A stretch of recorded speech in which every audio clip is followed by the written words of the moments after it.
The Grappling Hour is brought to you by No Gi BJJ Gear. Use the promotional code GrapplingHour15 to save 15% off of whatever you put in your cart. And Dodgy Collective. Dodgy Collective, creating jiu-jitsu gear for those who love to train after a hard day's work and for those who live the jiu-jitsu lifestyle from their mom's couch.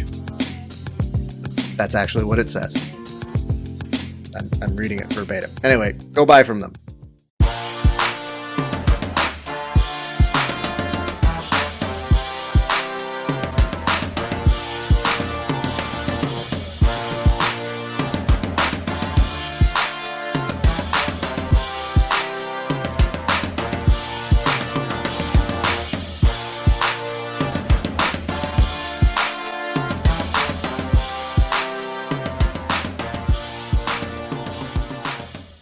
Hey, what's up, everybody? It is your friendly neighborhood BJJ podcast, Rafa Esparza, here with the very beginning of Season 3 of the Grappling Hour.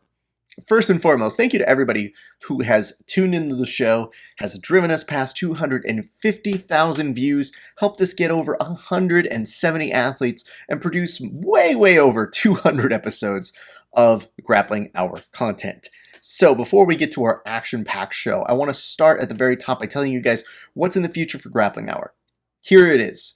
So we're not going to be doing daily episodes anymore. I know. During COVID, you got used to seeing me almost daily interview people from all over the UFC, Bellator, LFA, every grappling show there is, even the bad ones. Because there are some bad ones. You know which ones I'm talking about. I'm not going to name them by name, but they know who they are. I would tell you this, though. Even though we aren't going to be coming daily, we're still going to load our shows up for you guys to get the most possible content that you know, you love, and the interviews that I think, for my money, still the best in the business. So, having said that, I know normally we like to bring on one guest and make them the centralized figure, but for the season premiere of number 3 of our show's run, I thought we'd jam-pack it. We have a ginormous show. So it is my hope that you truly love it. You get to see a new era of the show happen.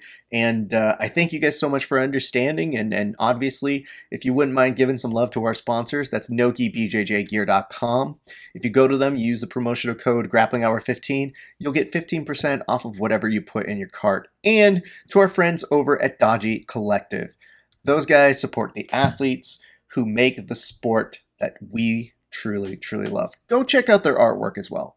It's super rad. All right, let's start this thing off with a bang. Straight off of their wins at Submission Underground and their competitive success over at Who's Number 1 over the weekend, we start today's show off with one William Tackett and Kody Steele. All right, our next guests. You may recognize them for their work on Who's Number 1 this weekend, but you might also recognize them from their work on Submission Underground 18. Why would they be able to compete on 2 different broadcasts over 2 separate days? Well, they basically took a flight. They got themselves on over to the Chale, Sug Island is what they're referring to. So these guys gave us a lot of quality match time. They are 2 of the most prolific competitors out there.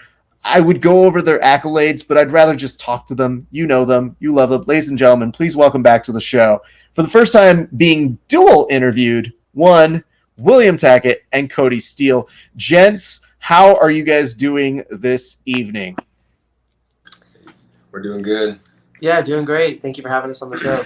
Absolutely. It's always a blast to see you guys. So do you guys plan to compete together? Are you putting yourself as a package deal now? Like, if I was a promoter, I just think to myself, oh, I just got extra there.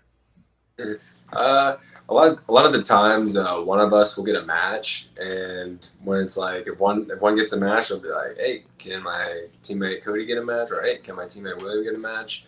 And normally they're always down and they're pretty excited about it. So it's like we're like a little package deal, but it works out, so it's cool. Yeah, we always just try to plug each other in for matches. If there's an opening, we'll always ask if one of us can get on it, because it's always better if we're both competing together, so we can ramp up the camp together, cool down together, everything right before the match. I know that it is rare that it happens, but every so often I see that you guys actually get split apart. Do you get sad when you get split apart? Does that break up the squad of you guys? Do you get a little bummed when you can't be there for each other like that? Yeah, we like to always be there for each other, you know. Sometimes, most of the time, it's kind of like if we're not together competing, it's because he's like maybe in Florida and then I'm in California on the same weekend or something like that. But if it's like if he's competing and I don't got nothing going on, I most likely will be there at least for him to support, you know. So Yeah, we always try to be there. If we don't have like something else going on, we'll always be there, you know, trying to be each other's corner or something. And it kind of sucks if we're like split up in different areas, competing in different spots. It's cool because we get to kind of represent in two different areas of the country or sometimes the world, but not all the time is that ideal for us. We like to compete together and kind of hype each other up and just be there for each other, like moral support as well, you know. I want to say there was one particular moment during, I think you were talking about the Florida split when you guys had to go ahead and go different places. And I just thought, oh, that seems sad. Like, I enjoy seeing you guys on the same card all the time anyway. So there is that. I must ask, because this was something that was posed to me during our fight companion over the weekend. Does your squad have an official name? And if so, what is it? Fight Factory. yeah, Just Okay. Fight Factory Boys or something. I don't know, Texas Boys. Not too sure. Fight That's Factory. fine. There was just a moment when I saw you guys hitting the hashtag of your BFF squad, and I was like, okay, listen, that's not the worst idea when you have one squad that's known for death in their name. And I was like, is that their way of going like the subversion of that, or what are they doing on that Well, side? BFF stands for Brazilian Fight Factory, so it works because like we're best friends, but it also works because like Brazilian Fight Factory. So Best friends forever for sure. yeah, I just thought of it. I was like, you know what the really weird part of that is? That's such a name that most people would give shit to, but you guys are not also the people we can really give shit to because you're quite good at jiu-jitsu. So it works out nicely. But I said, man, what a ballsy move if these guys pushed all in. They're like, yeah, call us BFF squad, see what happens. yeah, BFF squad works great. Well, let's talk a little bit about matches. I think what I'm going to do is I'm actually going to ask one of you to talk about the others' matches over the weekend. So, William, I'm going to have you start talking about Kody's match with Dante Leon. Yeah, so it was a really good camp leading up to it. We felt great. We really studied Dante's game a lot, and when it came down to it, it was a good match. It was pretty even. It wasn't like Kody got completely dominated or anything. He only lost by decision, but he just kind of was like one step behind in that match. Dante was able to like capitalize early on and just kind of keep Kody in positions where Kody was uncomfortable and normally isn't kept. And it was a close match. Kody had some things going for him in the match, and then Dante was had some things going for him as well. So, we're just going to get back into the gym and keep fixing those mistakes and keep getting better. And I guarantee you the next time that they meet, it's going to be completely different. I'll ask this over to Kody. Kody, how did you feel about getting that match? It seemed like a fun opportunity. What did you feel like you would have liked to have seen happen in that match differently? I feel like it would have been better for me, if I could have just pulled the trigger more. Maybe sometimes, like when you compete at a high level, you have to like believe in yourself, or you're just, sometimes like people see these high level competitors competing and like you look at them in a different way, and it's hard to believe sometimes that you're on the same mat with, standing across from that person.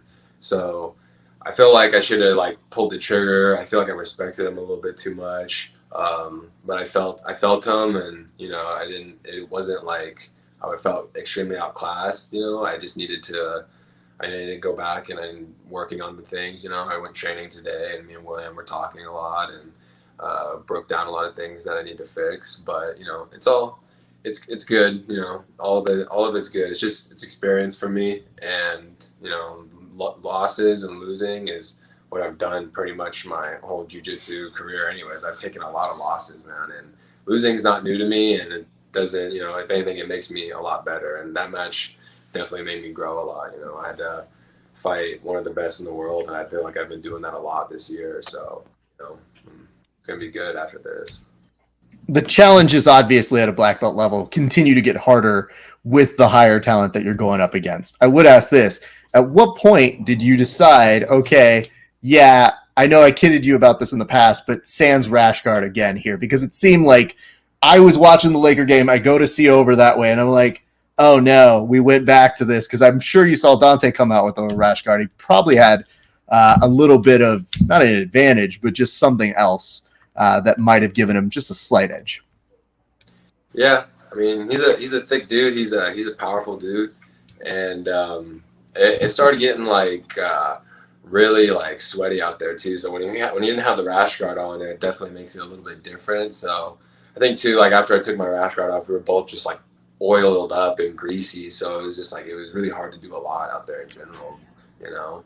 But it was a good match, and I'm hoping, you know, I'm definitely going to see him again, and it's going to be good because I'm just going to go back to the drawing boards, work on the things, and I'm going to fight other competitors, and I'm going to work my way back up and, you know, get after it again. Well, I guess the reason I ask it is because without you doing that, we wouldn't have gotten one of the best memes I've seen as a result of that, and that came from Ivan. And Ivan's Free Willy meme, I think, was one of the most spectacular things I've seen.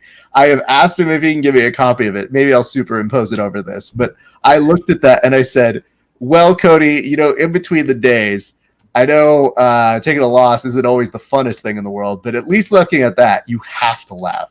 Oh, yeah. I think I like, woke up the next morning or whatever day we're about ready to compete. And I was like, damn. I was like, William, go look at my story. It's hilarious. I was like, somebody just posted some funny shit about me. And yeah, man, I like it. I mean, it was hilarious. It didn't hurt my feelings at all, you know. Yeah, he's a good guy. I enjoy Ivan a lot. So let me ask this. Now I'm going to go over to Kody. I'm going to ask you, Kody, to talk us through Williams' match with one Jason Rao. Yeah, it was a really good match. I think we went in there like very cautious, but we went in like extremely confident. You know, like we knew what he was gonna do. We knew he was gonna sit and pull guard right away and attack the legs. But you know, last time they fought, William was like young. You know, he was still a purple belt, or yeah, you were a purple belt then. Yeah, I only had my purple belt for like a week. Yeah, and he was like 170 pounds, but he was not even a solid 170 pounds. He was still like 166, you know, around there, and he beat Rao, you know. So now they're like fast forward, you know, a little bit in the future, and Williams now walking around at 188, 190, and his leg locks are like way more high level. His technique, his passing is like getting like extremely good. So we came in and we were very confident, and William knew he was going to be able to pass both ways on the guard, and he kind of just wear it on him, and then after that he just like cinched up. And the thing with William is if you roll with him, he will, if you sweep him or you do anything to him, he will like figure something out in his brain. He'll figure it out. He'll go home. He'll think about it. He'll come back, and then he'll have an answer for it. So like when they fought the first time, William really like got to like dissect that match after, and like really got to study him. And so I mean, after that, like I felt like William had all the answers to his to everything that he was trying to throw at him. And then after that, I think he started to wear him down a bit. He looked like he started getting a little tired, and then he just kind of went through and then snatched that like really awesome triangle, and then finished it with like the Kimura, you know. So it was really awesome to see. I have to give you a compliment here, William, which is that while at my place when I was watching it, I had certain people who were around looking over my shoulder, and they're like, "What's that?" I was like, "Oh, this kid's really savage level, and he's about to." Like they looked at it and they go, "Oh wow," and I go, "Yeah, he's a friend of the show. He's a good thing he's a friend of the show because he's really good." So even the civilians were very pleased with it. I want to ask you though, when did you know that you had it locked up? At what point did you know that you were showing up that submission? Right when I first attacked like the submission, it wasn't super tight. That's a submission I hit quite a bit, and a lot of times they don't turn into me; they turn away. So it allows me to lock like that figure four really easily behind their back and hit like the backwards triangle. But he turned and faced me, so it kind of undid the figure four. So I had to attack his arm and use that to kind of cinch everything up. So I climbed up the top position and kind of got like some grips on his head and stuff, and then rolled back to my back, and I locked the wrong side triangle. Normally when I lock that, it's like a sealed deal. Like I'm pretty confident there. So as soon as I blocked like the reverse triangle, he was already kind of gurgling and stuff. So I was pretty sure that I was going to get it once I landed on my back and figure forward. It just looks smooth, dude. So when you say that it's something that's within your game that you're used to doing, it looked great, man. So that was a very impressive thing. All right, gents. So what does the turnaround time look for you guys? Like, obviously, you're not on this event, though I've heard in the past you might go do something like a night game of flag football or something of that effect. But what is the turnaround time when you know you've got to get a flight that next day to head on over to the Oregon? I mean, you want to tell them? Yeah, I mean, we just normally will go home and kind of chill, make sure that we relax because we have to, obviously we just fought, so our bodies are kind of all stressed out, and we have to catch a flight the next day, and that's already kind of stressful in your body. So we just make sure that we get enough food in us that night and get to bed kind of early if we can. It's kind of hard after a tournament because, your mind's going, whether you win or loss, your mind's like going crazy. You had that adrenaline. So it's hard to go to sleep. We try to get to bed as early as possible and then wake up, do what we need to do as far as like eating and then get to the airport and on the plane.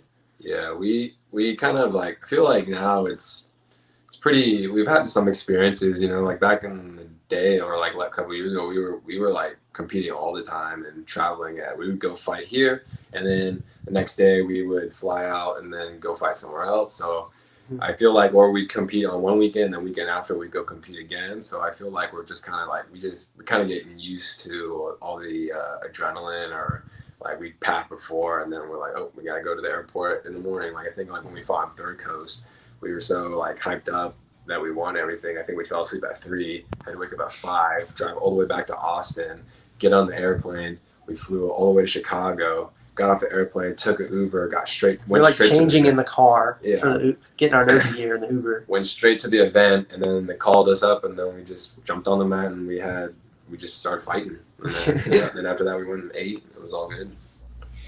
I still think of it like this. I remember being your age and doing competitions for both sports and for speech, and there is a lot of excitement. It's not even anxiety about like a performance or you're not believing in yourself. It's just that sense of like, man, I can't wait to do it. So it's that like anticipation kind of moment for you guys to have that almost twice in a weekend though. What does that burnout feel like once that submission underground is done though? It's pretty, it's good. I mean, it's worth it at the end, especially when you win or even lose, because it's like, if I lose and William wins, I'm extremely happy. I'm just excited. Like if I won, I mean, like, it's funny because like, we'll always be like he'll go out, I'll fight and win. Okay. Like, yeah, good job. And then after that, he'll go out there, he'll fight, he'll come in, he'll be like, yeah, good job. And then like, I'm like, hey, let's go over here. And then we'll go around the corner and then we're like, yeah. And then we'll start jumping at each other. And like, ah. And then we just start going crazy, and then walk out, act like, nothing happened. Yeah. Like this past time at Sug, I think he fought his match and he got a heel hook, something that he like has never done before. Yeah. And I was like, good job. But I was about to go on. So I was just like staying in the zone. And, I just pat him on the back and good work. And then I went out and fought. I got the choke. And then we like went into the back room. We were like, yeah. And then like we walked in the back room, like shut the door and looked at her like, woo! And then started slapping hands. I have to say that goes exactly the way I thought it would go. I just really hope that at no point does anybody like walk it at you guys so that you just are like super hype and excited, and you have to like play it off like, no, hey man, no, I'm tired too. Let's get on out of here.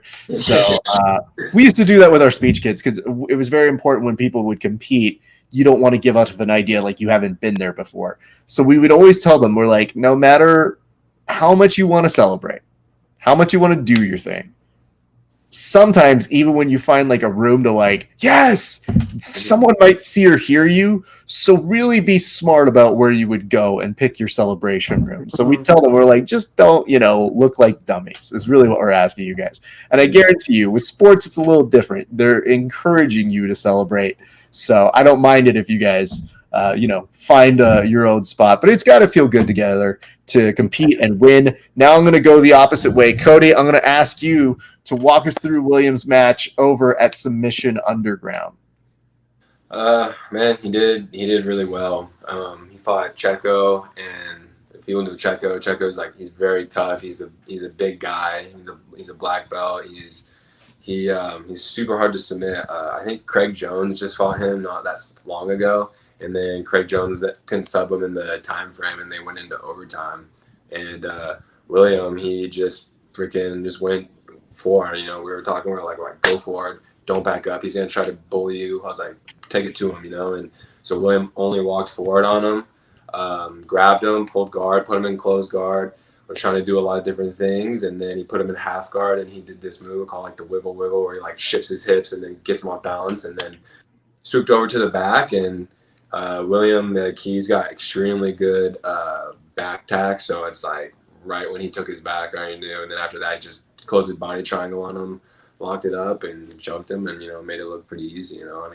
I tell people all the time, Williams, he's definitely the future.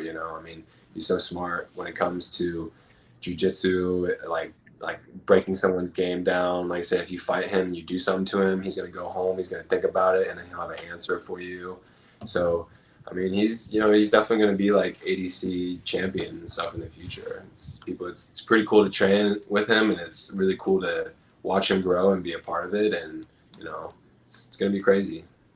All right, Kody, I'm gonna have to ask you this because I feel I'll get a more honest answer out of this. Is William looking at the betting lines when they're being presented about him in a match?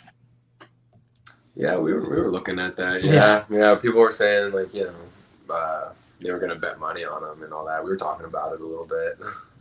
Because I'll tell you this much, and here's I don't think it's a compliment to you, but I just think I had so much stuff to do then. I don't really ever get to the point where I want to bet on people. And as a host, I try to have pretty clean slates on who I bet on because there's a high likelihood I will interview them. So I saw your betting odds, and no disrespect to Gabe at all in any of that sort of deal. But I said, oh my God, they want to give me money. And my friend was trying to talk me out of it. He was like, why would you take those odds? And I was like, have you seen William? Bro, the momentum with the kid, his style, I don't think you're really looking at it the way you should. So, okay. I wanted to compliment you and say, I didn't bet on you, but if I did, I would have made money. So, but I also encourage other people to bet on you as well. So I would ask this though, William, did it feel good to get that win, and what specifically felt good about getting that particular win on that stage?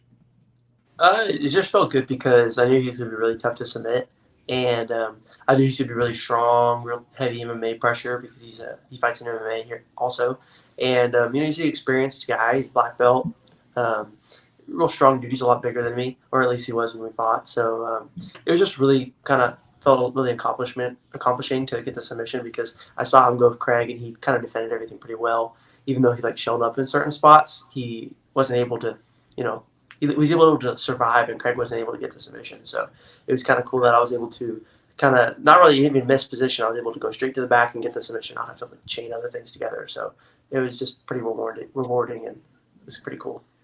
It's awesome. Well, I'm going to do the same, William. If you could walk us through Kody's match with, as you mentioned, one of his first heel hook finishes, I believe. There may be more that I don't know of, but please walk us through it. Yeah, so he went out there and pressed the guy up against the cage and started playing a heavy underhook game and body lock type situation from standing. And I thought he was going to suplex the guy. I was pretty sure he was. Bro, you and the rest of us, we were watching live, and I'll get to you, Kody. This is kind of like when you just have to sit and eat it. You can't talk yet. But we were watching that shit live, and I saw him start to get that back kind of grip. And I was like, oh no, he wants to suplex the shit out of him, and he's just trying to figure out how. And I think he can, but he's looking almost to see where the cage ends and begins to figure out where his clearance for landing may be. But yeah, we were watching and we noticed.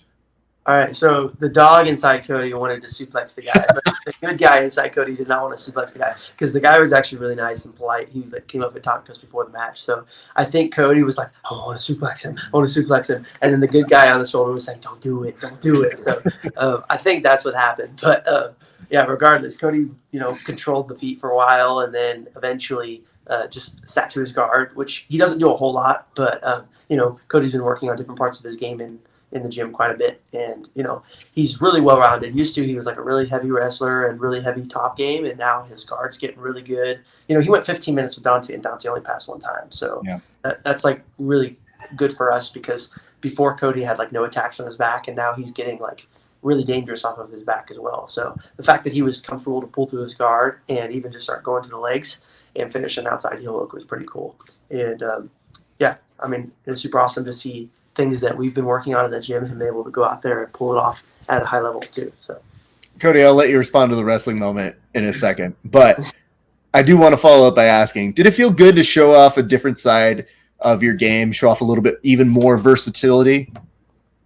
Yeah, it felt good. I mean, like I said, like I've been working a lot of things that I see in myself because I watch a lot of film on just myself in general, and I see a lot of holes in the game.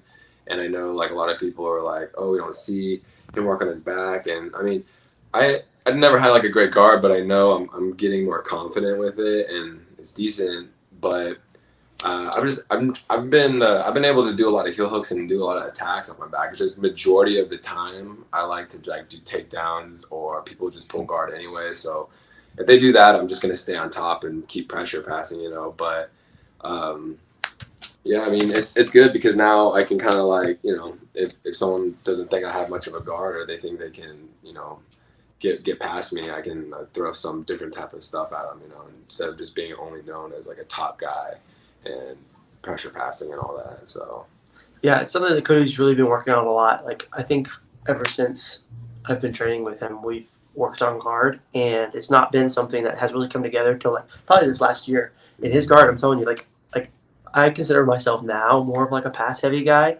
and I pass everyone's guard pretty easily in our gym. The only guys that really give me trouble are like Kody and Andrew. And those guys like have good guards. So like for Cody's guard to be like the toughest in our gym, and our gym is pretty tough. We have a lot of talent in our gym. It definitely says a lot. And he works hard at it. He's been studying DVDs, and we've been drilling daily. So yeah, just shows that like he works hard and will get to wherever he wants to be. I tell some of our guys, I'm like, sometimes your jiu-jitsu game takes on what you believe it needs to be at that time. And so there may be developments that come along with it that you kind of go, oh, well, I don't really do that. That's not really what I do. I'm known as this guy. And you become like almost a brand where it's like, if people are expecting a Kody Steele match, they're going to get some wrestling in here, guys. So not going to be a playing off of the guard, but that's a great thing to continue evolving it. I just think that sometimes we as fans who only get to see you guys in small increments don't get to see what you're working on or what you're cooking up as the next thing. So when you do get to see something like this and you do get a finish that brands out a little bit of what you're working on, I know that has to feel good. All right, Kody, answer the question. How much were you thinking about suplexing that guy? And at what point did you decide maybe not? Well, I think the match started and I thought we were just going to go head to head, which is like what I was like ready to do. But then I realized like in the match, he was kind of backing up. He wanted to play against the cage. And I was like, okay. So I kind of like walked him down. And then I walked back to the middle and then he slowly walked towards me. And I was like, shit, I only got 5 minutes. I need to work. And then so I just went towards him and I was like, I'm just going to put him down. I'm going to pass and do my thing. But every time I grabbed him, I was trying to like get him off the cage. Like I was like literally trying to pull him off the cage. And then he was just like running to the cage. And then I got his back. And then I think like he studied some of my stuff. He knows that I was doing suplexes, so he did really good at like sinking his hips really low, like just kind of like sagging his weight down. So it's like normally when people are fighting my hands and they're trying to like escape, then it's a lot easier for me to suplex, And he definitely was sagging his weight down. So if I picked him up, I didn't feel like I had much of an angle. I felt like I would have got caught under his legs, but he did a really good job at that. But after that, I was just like, all right, I just need to get this to the ground. And once I could get it to the ground, I think I could finish it and start working everything. But Yeah, I mean, I'm always looking for the big throw and the submit and like the suplexes and stuff. Like that's why I like to wrestle. It's kind of more why I like to stay on top and wrestle, just because I can create more entertainment from up there than my guard. You say entertainment, but the rest of us who are watching this have an automatic thought of, as it's happening live, going, oh no, he's going to do another IBJJF highlight reel. Oh Yeah. shit. So there was a little bit of rocky road for us there. Because I go, listen, I don't know that guy either all that well, but I don't wish him to be malplaced, one might say. I would say this, though. This is part of the reason why we had to ask you, is you had the look of a dad working on his yard who doesn't have his measuring stick, who doesn't know how something is, like how far it is from one place to another, and you're just kind of like, do I want it? I don't know, man. So we had a good laugh about that. I would ask you this. Where did you see in transition that you had that finish? Because one thing that was really notable about it is, and a lot of people don't know this until they get into a cage, is that the positioning of where you were for the heel hook finish didn't really allow him to start kind of rolling out of that gate, that, like, the fence of it, if what you call it, for poor word, is you basically had him stuck when you had him dead to rights. So when did you see that you had that submission? So yeah, like I mean, we were pretty much fighting against the cage the whole time, and then so once I pulled guard, I got underneath him, and when he tried to roll away, I felt his back hit the cage, and I can kind of just see over my shoulder because I was digging for his heel. I could see how close we were to the cage. So I was like, oh, I just need to grab the leg, and then I got it. But I was expecting a roll, and I was going to transition and put my legs to the outside, and so I could get a nice deep one. But once I felt his back hit the cage, I was like, oh, he can't do an extra roll. So I just scooped up the heel, and then I just went with it because I knew he wouldn't be able to do anything from there. But it was kind of nice, I don't know. I just kind of like thought of it in mid fight. I was just like, yeah, he's not gonna roll. Once I felt his back hit the cage and bounce off of it, I was like, okay, I got it. So I just grabbed it and went with it. It's pretty dope. Congrats to both of you guys on that. I was super stoked to see you both come away with wins. Again, hashtag BJJ squad or BFF squad coming through and doing what they do. William, I have to ask this because you told me this off air and I didn't even know it, but I need some clarification on this. Are you trying to angle for a match with Shanji Hibero? Yes, sir. Yeah. Michael Sears had asked me at the event who I was wanting to have a match with in like the 88 kilogram division. And some of you guys may know, maybe you guys don't, but Shanji Hibero is actually moving to Austin to start his own academy called Six Blades Austin. And it's literally like probably, I don't know, 3 miles from our gym or less. It's like really close. So, of course there's going to be like that, like rivalry stuff, but also there's going to be that, like, we could sell a lot of tickets too, because it's 2 guys in the same location and there's going to be like a big fan base here in Austin for that match. So I just figured, it kind of all makes sense. We're in the same category now. I'm actually now ranked number 5 in 88 kilograms and I'm not sure if he's ranked or not. So, and he's a legend of the sport. He's won like ADCC and all kinds of stuff. So it'd just be an honor for me. And 2, he's now getting into the no-gi scene again. He just had a match with Wagner. So, he's getting to the no-gi scene again. We're both the same weight, and we're both here in Austin. So I just figured it kind of all made sense. So I just think it'd be an awesome match, and I have a lot of respect for him. So I just think it'd be an honor. To be fair, I think your best argument was right up top with being like, well, he's got a school here, and we could sell some tickets, guys. So if you want to get there, I think that's a very compelling argument to make. So, yeah, I don't know, man. I'm kind of into that. I think you've talked me into it. So, good for you. I would just say if I'm Shanji, and I know he's moved, the dude's probably looking to, like, furnish his house first. He's just literally putting down groceries or something, and he goes, really? This kid's already here? I haven't even gotten the couch I want yet. Like, oh, my God, kid. So, I do also like this, and I want to pay respect to this, which is the idea that you're going full Cobra Kai and being like the polite kid version of, oh, there's going to be a battle between us? Let's start it now. Yeah, I mean, William's like extremely humble, and he's like he's the nicest person in the world. I mean, like literally, like he doesn't want smoke or no problems with anybody. He just wants he wants to fight the best in the world. Like I said, like he's got like out of this world jiu-jitsu, and like he's gonna be an AC champ in the future, and just nobody wants to fight him. I mean, I don't blame them, but I mean, like that's the path that he's going on, and he's just trying to get the biggest fights, like he's trying to break out, and I feel like it's just a matter of time for him, honestly. Like it's and him and Andrew, his little brother. It's just a matter of time for those two, and they're gonna get their matches, and if no one wants to take the matches, then they're gonna go to the trials. They're gonna win the trials, and then they'll go to the ADCs, and then that's when they'll do it. But we just at the end of the day, we want to fight the best. We train hard, extremely hard every day, all the time. We're on each other consistently, so we just want to compete and compete with the best. So it's nothing like no like calling out and being disrespectful. I mean, it's jiu-jitsu, and if you're like highly ranked, then you should fight. And if Williams ranked number 5 in the world now, then they don't have much of a reason to say no. So yeah, I think it's just more because we just train really hard, yeah. And we train, I think, harder than anyone I know. I've talked to a lot of high-level guys, and I don't think they train near as hard as us. We're pushing ourselves in and out of the gym, and we're always together, pushing each other, holding each other accountable. So I think it's just us more wanting to be able to showcase our hard work, not necessarily wanting to prove a point that we're better than other people or anything like that. Just wanting to showcase that we work hard and just do what we've put our lives into. We wake up every day for this. I could go to school and get a good degree and make good money, but instead I choose to grind and push my head into the gym every single day. And it's just something that I'd like to see a little bit of reward with, just being into the competition scene and seeing my hard work kind of paying off. Win or lose, just being out there with those guys. Mm-hmm.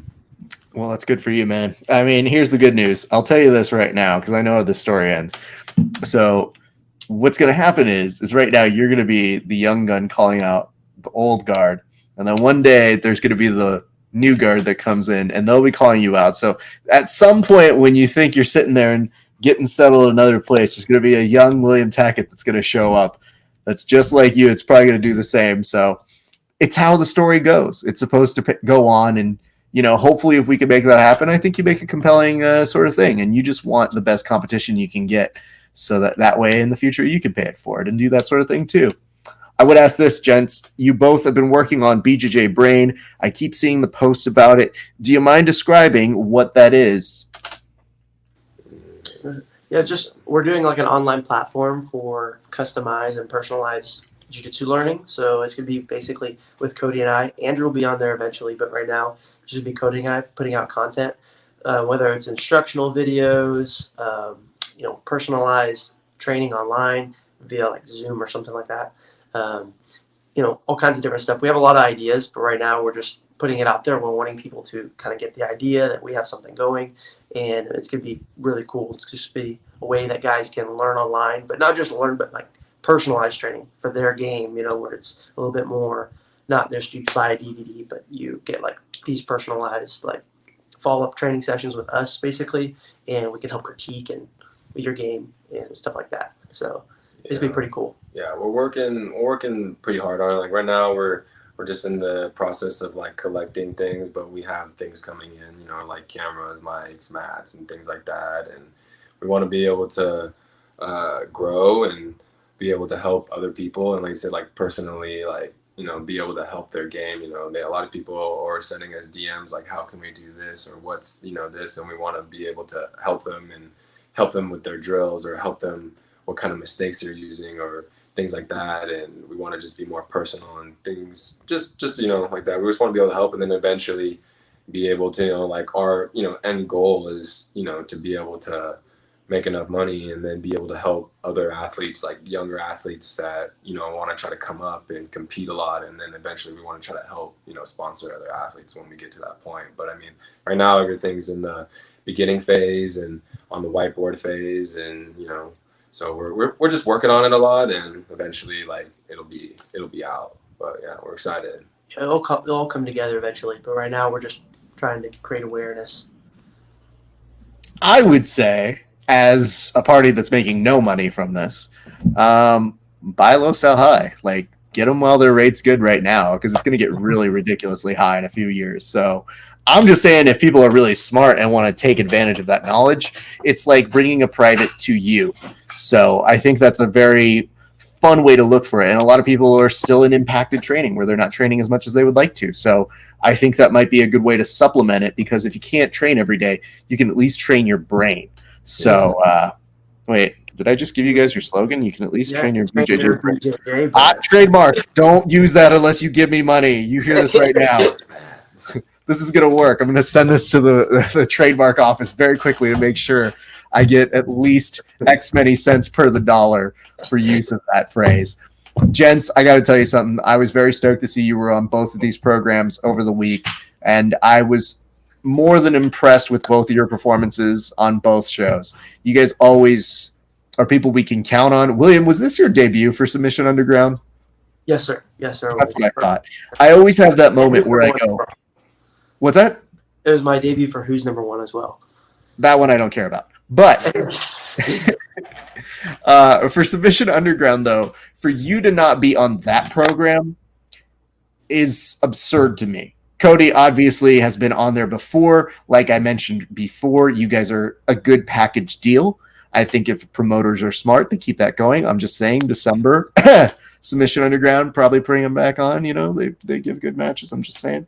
And more importantly, like it was just like with you and Keith, where I said, how have they both never been on here? So it was very exciting to see all of you kids not just go, not just thrive, but put on a show, which is all we can ever ask for as fans. So I want to make sure that you guys are given your due respect for doing some amazing things over the weekend. It's just a small reflection of how much hard work that I know you guys are putting in down in the Tejas. Thank you. Thank you so much.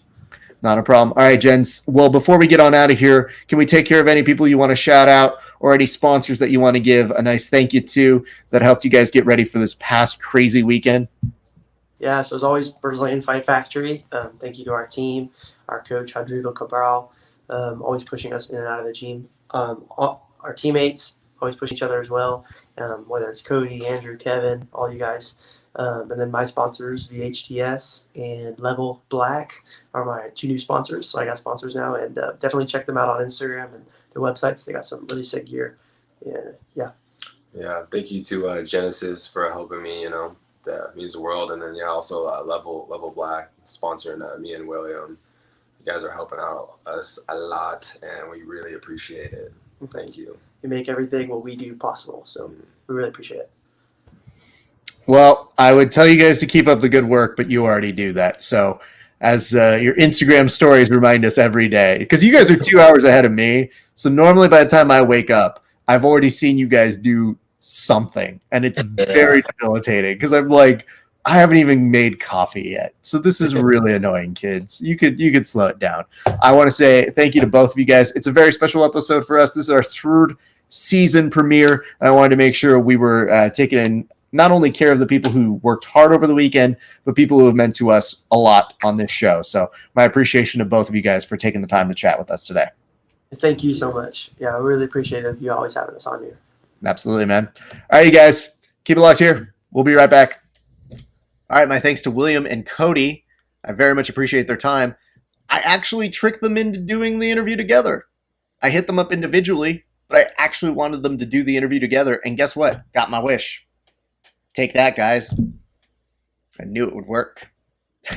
They're very, very incredible human beings. And I didn't want to say this on air. Hopefully they stick around to hear me talk about this. But this week's Match of the Week honors goes to one, Kody Steele versus Dante Leon.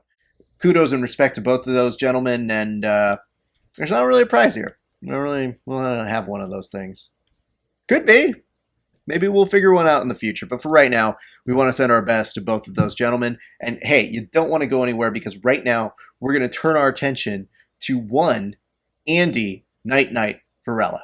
This gentleman has been impressing us, not only picking up previous Grappling Hour Match of the Week honors, but just kind of, a great resume full of spectacular matches. One thing that if you see this guy is on a card, he is probably going to flip around, do some random ass shit that's just going to look so fun to watch that I get hype every time I see him involved in a grappling tournament. He's also got MMA experience, but he is one of those guys that we've seen on the scene. We've wanted to interview for some time, but it was this weekend where he got a pretty big win that we wanted to commemorate against the very game one Nick Ronan. But we are happy to bring on the winner of this weekend's match against Nick Ronan, one Andy Varela. Andy, how are you doing, sir?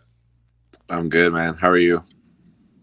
I'm doing great. Your voice is so chill. And I think it puts one thing into perspective because I do my research and I look at your Instagram before you guys come on the show. And on your Instagram, it's a little hard because not a lot of people can get away with this, but you do, my friend. In your about section or your little area where people get to know you, it says, remember who you are from the Lion King. I don't know many fighters or hardcore grapplers who have the Lion King shouted out in their Insta bios. Yeah. That movie, I'm pretty, I don't know, I don't want to say nerd-like, but I'm definitely pretty calm and, I'm chill, for sure. That's fair. I just imagine, with your voice, you're not James Earl Jones, but it's definitely deep enough where you can get away with it and most people won't make fun of you. So I'll give you that to go off of right now. Cool. Hell yeah. Excellent. Tell me a little bit about this, man, because there's such a great dynamicism to your movement. That has been something that we have been huge fans of for a long time.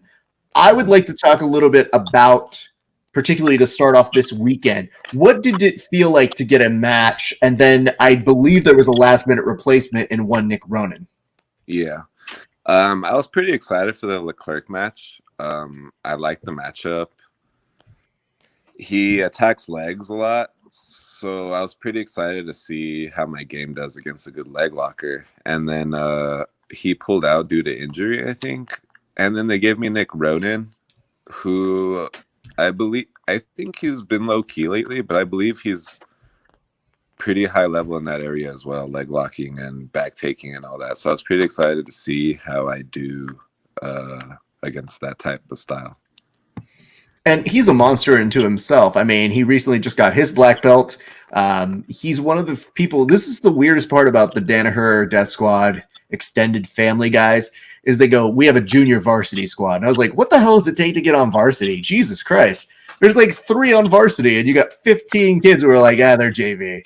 To me, when I see him, I know a lot about his game and I have the utmost respect for him as well. But when I saw him and you got matched up, I said, no offense, that gets me super excited about this match, just knowing your two styles. So I was actually really stoked because Nick is a friend in the show as well. So tell me a little bit about this.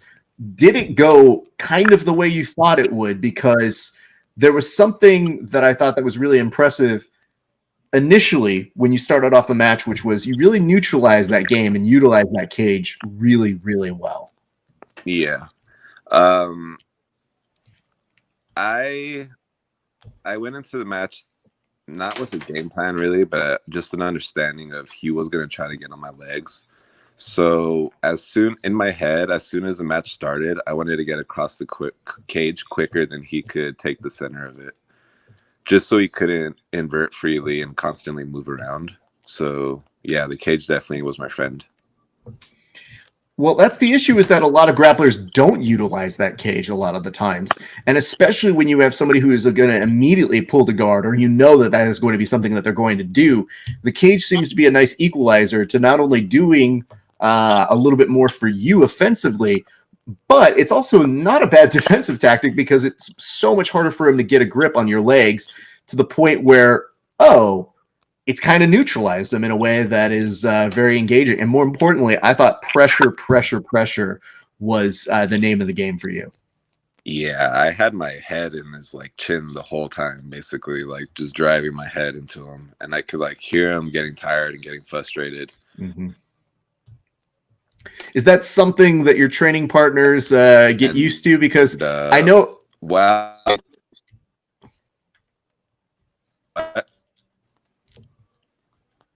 You cut it up there. Sorry about that. Let me see if I can repeat the question. Is that something that your training partners get used to? Because I know a lot of the guys you train with, and they're kind of savage level as well. So do those wall mats get a lot of use?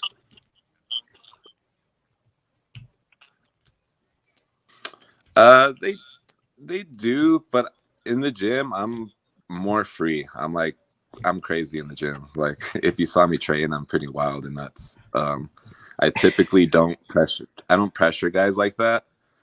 I'm more free and I'm just attacking constantly as opposed to wanting to hold people down. Don't worry, I've heard. And I have eyes and ears everywhere, so I've known that for some time. Oh, I do. And all I have to do is make usually 1 or 2 calls, and I can find out everything I need to know. I mean, it's just funny because with you, I don't even feel like I need to do that. I feel you do some of your best work when we get to see you on elevated platforms like Submission Underground. And I feel like you've become a very good showcase star for them because, dude, they're trying to make something happen in 5 minutes all of the time. And there are a number of people who will not give you a show in 5 minutes. But as I mentioned previously in your intro, when I see you on a card, I just think to myself, oh, I don't care how boring the other person is. He's going to try and make it exciting. Yeah, for sure. That's why we do this.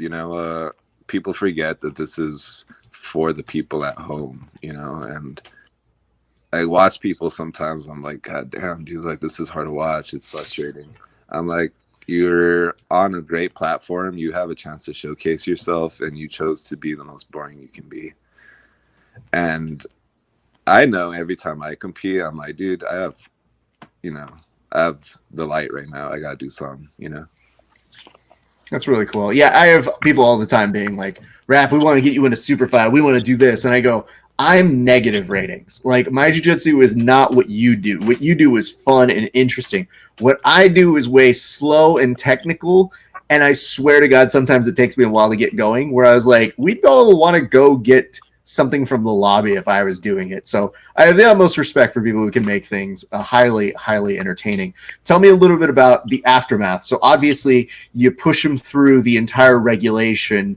What is going on in your mind as you're about to make that transition to going into that overtime? In the overtime, I always get frustrated going into overtime in general, just because I want to be able to get my guys out in regulation. And overtime's always like, oh, they get a free back take. And that's something I'm really good at, is like not getting my back taken during a match. So like whenever I start with someone on my back, I'm frustrated. But I heard he was good on the back, and of course he's kind of part of that Danaher death squad. So they all have good technical back theories or whatever. And so I know he was going to be difficult on my back, and he has long legs, so it was going to be hard to get out. But I knew if I could get on his back, I was going to be able to squeeze his face, which I did. Yeah, that squeeze looked fairly nasty. So kudos to you. We were watching, we do a little fight companion here. So when we were watching that, it was, how do I say this? We have a rule on the fight companion, which is we will give you a toast if you get a submission within regulation.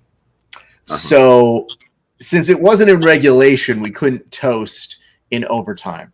But I did say famously on the show, as I said, you know what that gets? I can't give it a cheers, but I can give it the approving dad nod, which is like having like this cup and being like, which is all you ever get from your dad, which tells you, oh my God, dad respected what I did. I was like, I feel like that's what we could do, because that's a hard thing to do, man. And I feel like you mentioned it always feels nice to get a win over the guys from the East Coast. What was the feeling like from your team?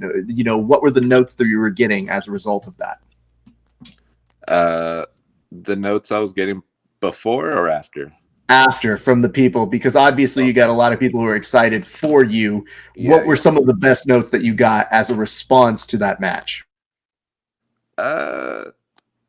Nothing really. Everyone always just tells me the same thing, really. No one ever gives me like some cool notes or anything. Everyone's just always like, I don't know, just hyping me up. Always the same thing. No one's ever giving me like technical advice. I'm like, hey man, good job. Oh no, I'm not asking for technical advice. I'm just looking for who gives you the best message in terms of celebration, or are they just so used to you having flashy and fun shit that they just go, you didn't fly off a cage this time, so I guess that was okay. Good job winning. Nah, yeah, I get a lot of people reaching out to me. It's pretty cool. Like a lot of the top guys in like the UFC and grappling always message me, and it's always pretty cool to see that they're watching and interested in what I'm doing.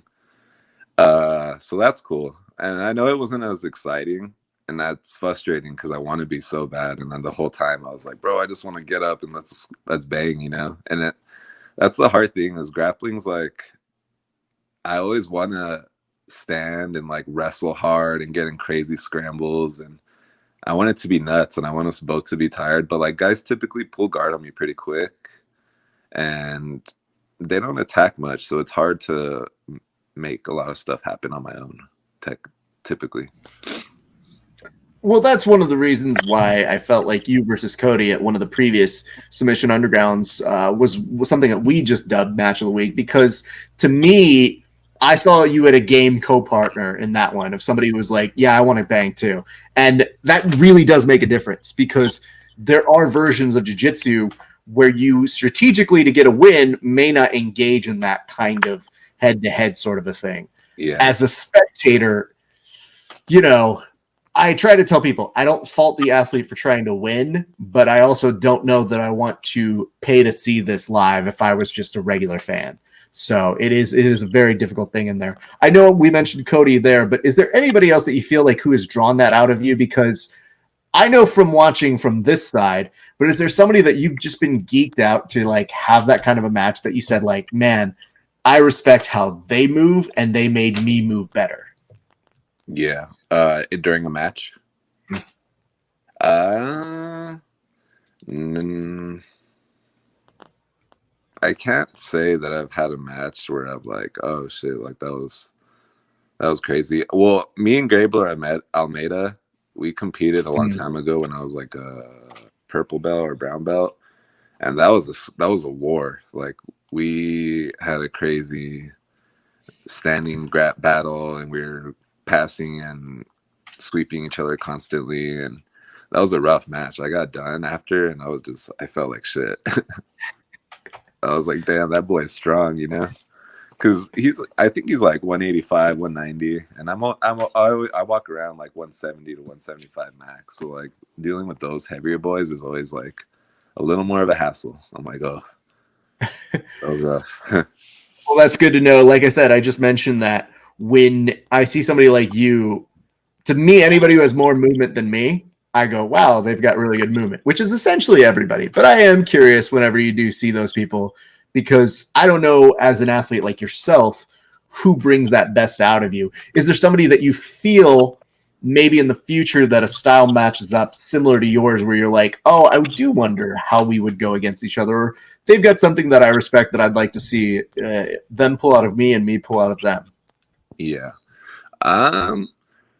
So when I look at I'm pretty sure it's a 77 kg division is what I'm looking at. That's what I was looking at for trials. I was super excited to do that, and well, it's canceled now, or it's moved now.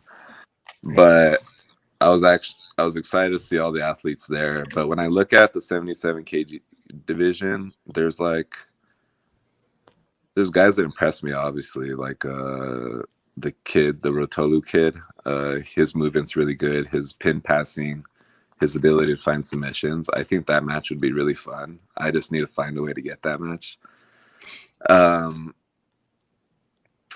Renato, his movement is ridiculous, but he's one of my main training partners, and I wouldn't compete against him unless we absolutely had to in the tournament or something. Like we both made it to the finals, but that's my boy.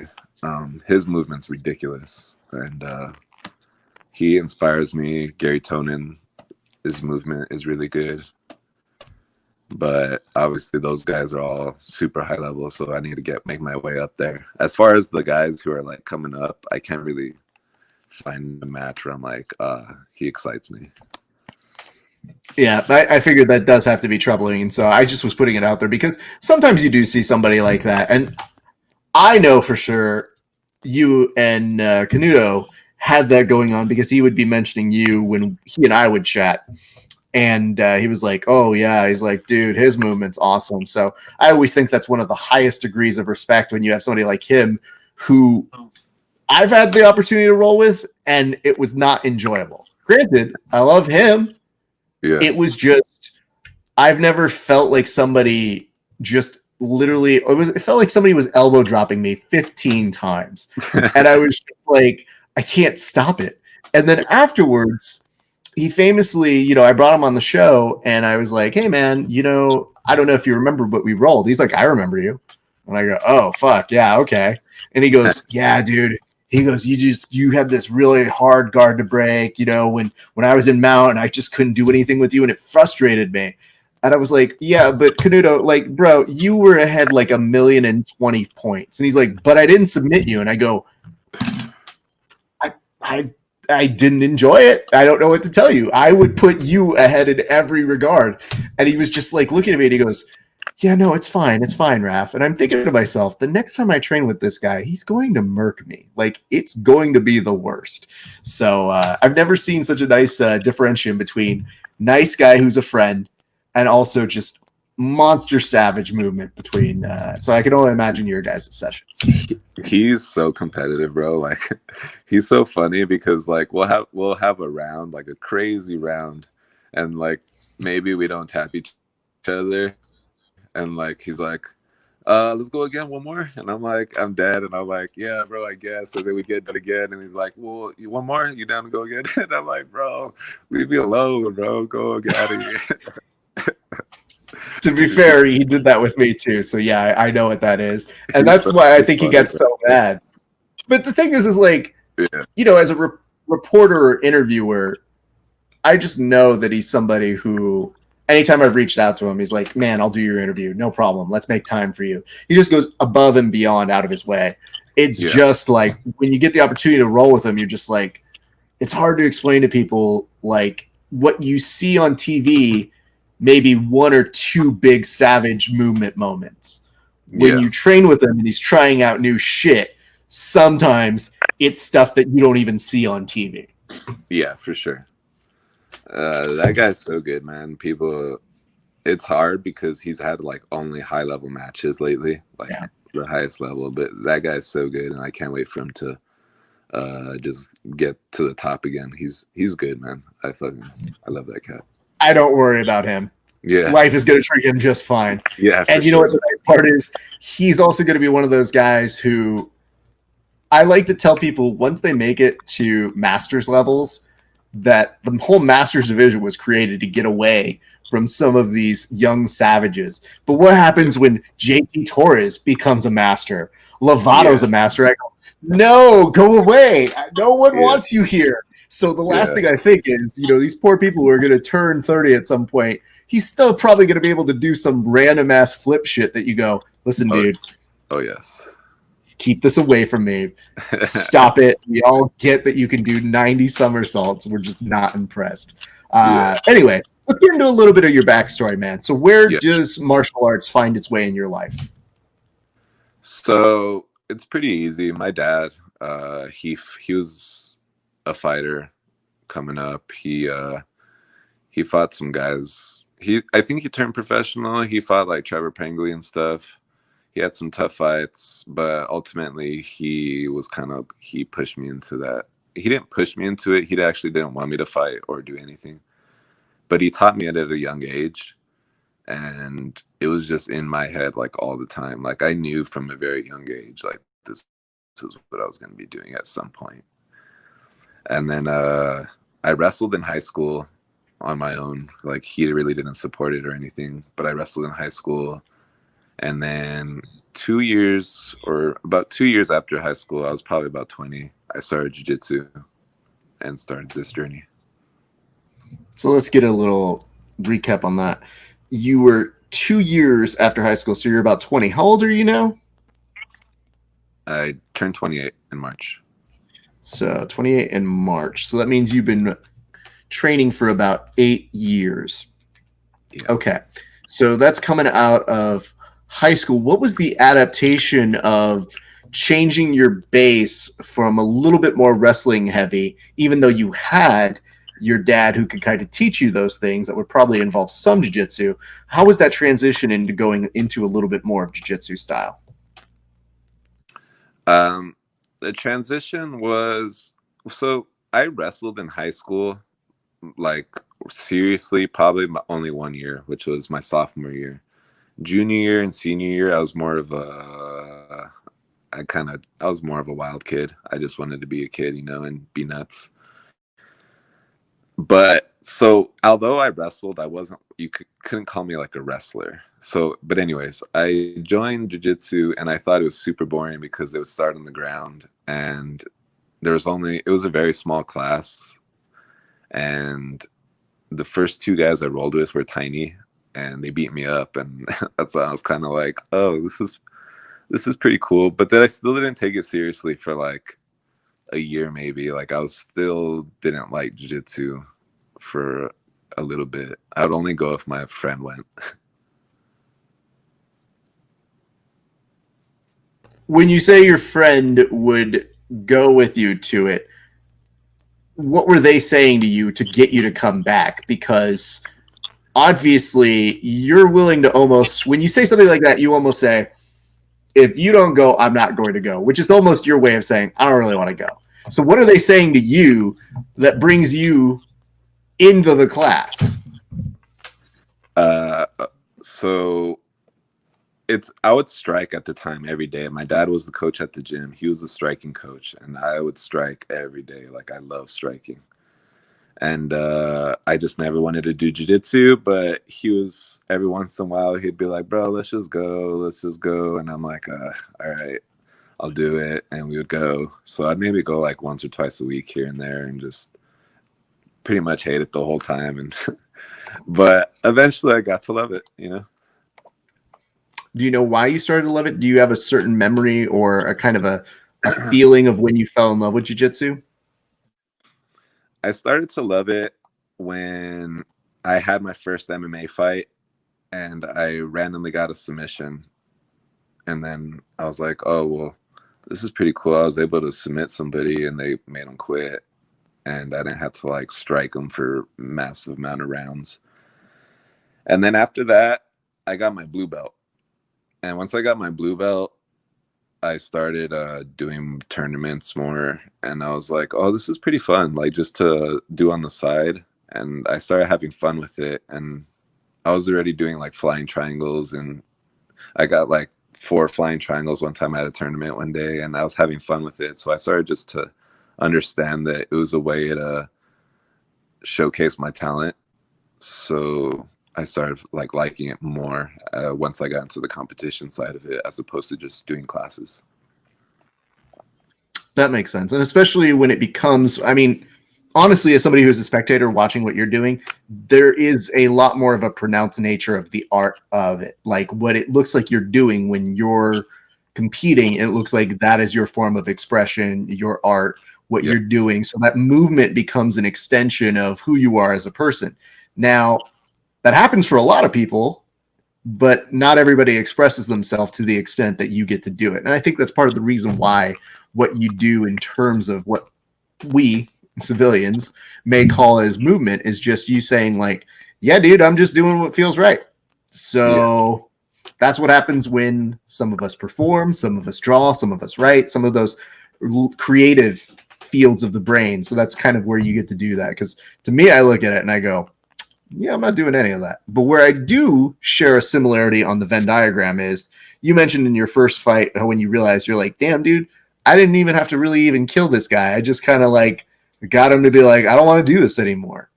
And for me, on my side is I always like this idea of like when I'm doing jiu-jitsu, right, it should almost feel like nothing is going to happen to you that you aren't going to die from, but that you kind of have to understand like, yeah, dude, I didn't utilize too much to kill you, but I can. And I feel like that's always that nice little area of jiu-jitsu and what it affords. Because, people always go up to you and they're like, could you beat up everybody in the room? And I'm like, why? Why am I going to do that? I have no reason to do it. I was like, if they want to train with me, I'm sure I'll beat them up. But yeah, no, I'm not coming into this bar to be like, yo, I got these 5 guys I could take out right now. It's like, this is so sick. Yeah, for sure. So having said that, though, now that your dad kind of sees that you become your own man, you've got your own kind of fight career and your jiu-jitsu career, has he become more of an asset in terms of helping to guide you, especially when at first he was just showing you kind of how to be fit, how to know how to maybe defend yourself, how to be aware of this kind of skill set that he has? What does he say now about what he's seen you blossom into? He's always like supportive. He's always sending me messages and stuff. He's a quiet man. He's much like me in a way. He keeps to himself and doesn't really speak out about too much. But you know, he supports me and he's super happy. And I mean, I could tell, you know, the way he talks and the way he expresses himself when he's around me is, I could tell he loves it. But obviously he's not like messaging me all the time, every single time I'm doing something. But yeah, he loves it. And it's cool because, you know, he's always super proud of me that I got to where I am. And, you know, it's cool. That is pretty cool. Yeah, my dad has no idea about any of this. So he's always just like, I don't know what any of this is, but I genuinely support you. So good job. And I go, thanks, Dad. That means a lot. But I would tell you on your side, you have a dad who understands the difficulty of this sport and how draining and how completely batshit insane it could be. So the fact that you are thriving in it must be quite an impressive thing to at least have that commonality to talk about here and there about it. Yeah, for sure. He's super appreciative of Casey too. Like at first he was skeptical about me moving away and getting a new coach, and you know, but yeah, he's super appreciative of Casey taking care of me out here now. I mean, the hard part is you got to meet Casey. I don't know too many people who do not like Casey. He's really good to his guys. He's a stand-up individual. You know, I famously tell this story about Casey all the time, which is he saw me once when I was in town on his Instagram stories, and I was visiting another gym, and he sent me a note, and he's like, "Why the fuck aren't you at my gym?" And I was like, I don't invite myself places. I normally just wait and see who's going to invite me. I was like, I just happen to be in Vegas. And he's like, I was offended that you didn't come here yet. Yeah. And I just thought, what kind of madman sends me a note like that? And I always kid him around with that. So now every time, you know, I'm in Vegas, he's always like, are you fucking coming here? And I was like, yeah, I'll be at your 6 a.m. class. I'm not going to see you, but I'll see your kids. I'll tell you how they're doing on like a secret shopper basis. But shut up, Casey.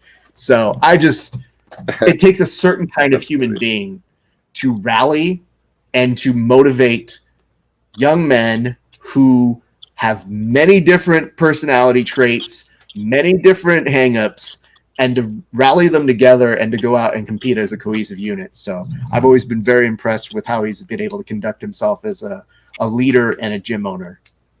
Yeah, for sure.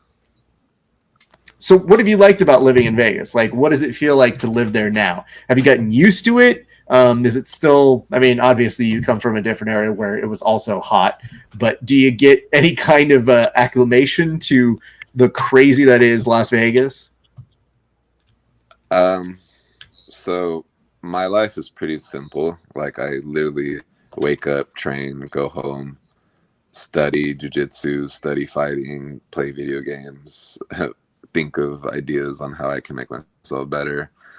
I rest, I eat, then I go teach the whole night, and then I do it again every single day. So I typically don't indulge in what Vegas offers. You know, I'm a pretty boring creature. Vegas is cool, but it just seems like I'm training at a gym and I live here. But it's still a hot desert to me, you know.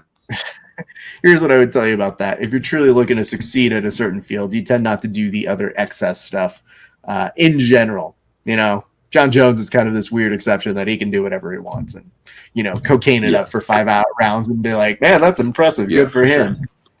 But you did mention that you like to play some video games. What video games are you playing? What is your game of choice? I'm all about Warzone right now. It's the only game I play, actually. I don't want to say video games. I play Warzone right now. If I'm on more on my nerdy side, I'll be playing like World of Warcraft or Skyrim or something like that. Interesting. This is fascinating to get an idea of. Are you just as competitive on video games as you are on the mats? Oh yes, I got Warzone and I was playing on the console, and the PC guys kept killing me. So I was like, I got to go drop like $3,000 on a PC now.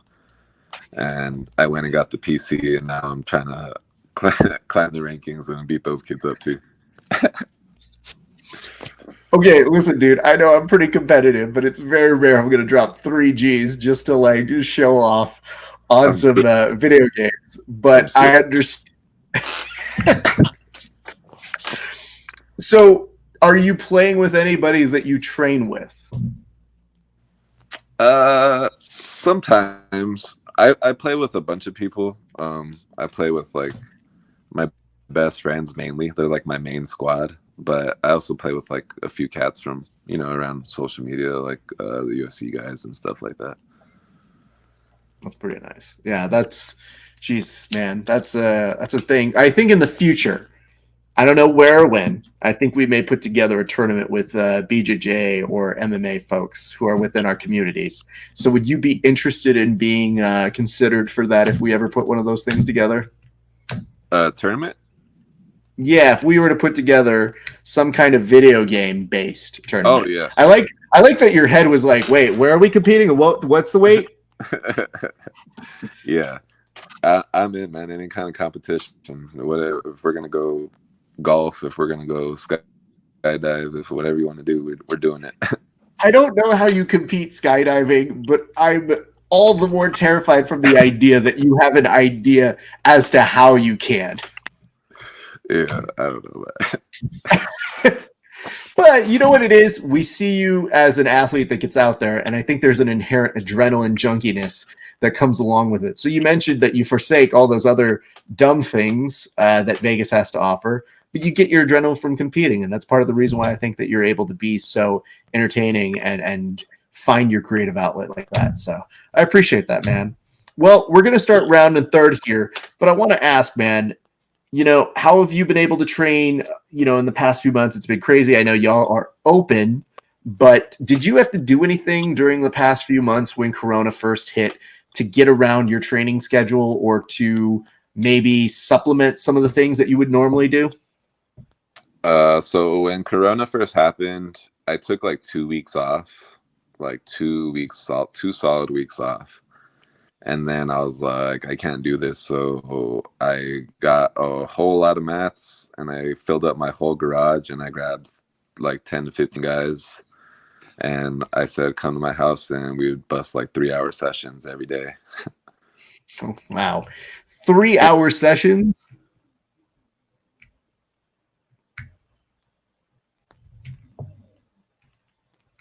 Full wrestling in the garage, full scraps. I feel like me and Hanato had like battle in our living room, and we broke my wall. Hold up. You were in and out on that one, so I need to understand something. You and Canuto were rolling so intensely or wrestling so intensely. I think we did break up, so we might need to do something real quick in a second. There you go. I think you're back. Yeah, I'm back. Sorry. Okay. I got bits and pieces of that, so I need to go back to the beginning. You were training out about 10 to 15 guys, and you mentioned that you would go all the way out. And then can you fill me in on the story that you were telling once you had guys who were competitively rolling there? Yeah, so first I had the mat set up in my living room, and then we broke our wall. Me and Hanato would have full-on battles in the living room. And then eventually moved it to the garage once there was a hole in the wall. Yeah, and then it got better. But we were having full-on sessions like in the living room and in the garage. It was crazy. Has the wall been repaired? Yes, it was repaired. Okay, well It was that's something repaired, good. and then it was repaired, and then it got hit again after another battle, and then it got repaired again.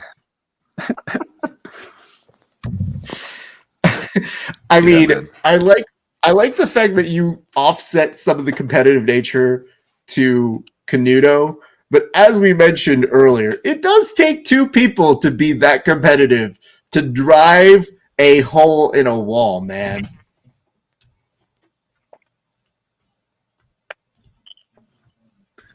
Yeah. There's special kind of people. Here's what I want to ask you. Obviously, you mentioned that you got no future super fights. Would you be interested on going back on the Submission Underground card that they just announced is going to be in late December? Yeah, that'd be awesome if I can get on that card. I want to get on all the cards, man. I want to keep climbing. I want to keep climbing, And it sucks because I failed. Well, not failed. I lost against Kody Steele, and I see him competing against the best guys in the world like every weekend, and I want to be doing the same, I want to be getting invited everywhere to compete, and I just want to battle all the humans. I enjoy that. I'm glad that you've designated to just humans, because I wasn't sure if you were going to be competitive enough where you're going to be like, hey, and that robot too, if it can move. That Roomba's got some crossing me the wrong way. I'm going to take it out. I would tell you this, man. If anybody is not putting you on a card, here's my little implore to them. I would say you would do well to put Andy on your shows. Not only do you get a high yield on a return for his matches, I'm talking flips per minute, I'm talking crazy movement, I'm talking sick competition vibes. But what's more important about watching him compete is that if you give him a game partner, he wants to put on a show, win or lose. And I think those are the people who are usually high on my return call list. So if you're not putting them on here on any of your shows, you might ask yourself, are you contributing to worse jiu-jitsu? That's all. Yeah. That's my whole little appeal to you guys who are promoters. And some of you watch this, and some of you will hopefully take that challenge seriously, because here's the thing, dude. You got a guy here who wants to battle the top, the echelon. And, I think that's commendable. I like people who call for their shot, man. Yeah, for sure. And of course, I understand that I got to earn it. You just don't get that right away. So, like, whatever I got to do, whoever hears this, just let me know. Just tell me where to go. We'll find out. That's what's up. All right, man. So can I give you a second to go ahead and give any shout outs to any sponsors, anybody you want to give thanks to who helped you get to where you needed to get the win over the weekend? Yeah. Thanks to my sponsors, Phalanx, Caveman Coffee, E4. Super thankful for them always. I appreciate my training partners who help me grind daily. And of course, 10 Planet. Thanks for all your help. But yeah, man, I don't really have too many sponsors or stuff I need to give a shout out to. And my people know I'm super appreciative of them. I tell them every day. That's what's up, man. Well, I very much thank you for your time, man.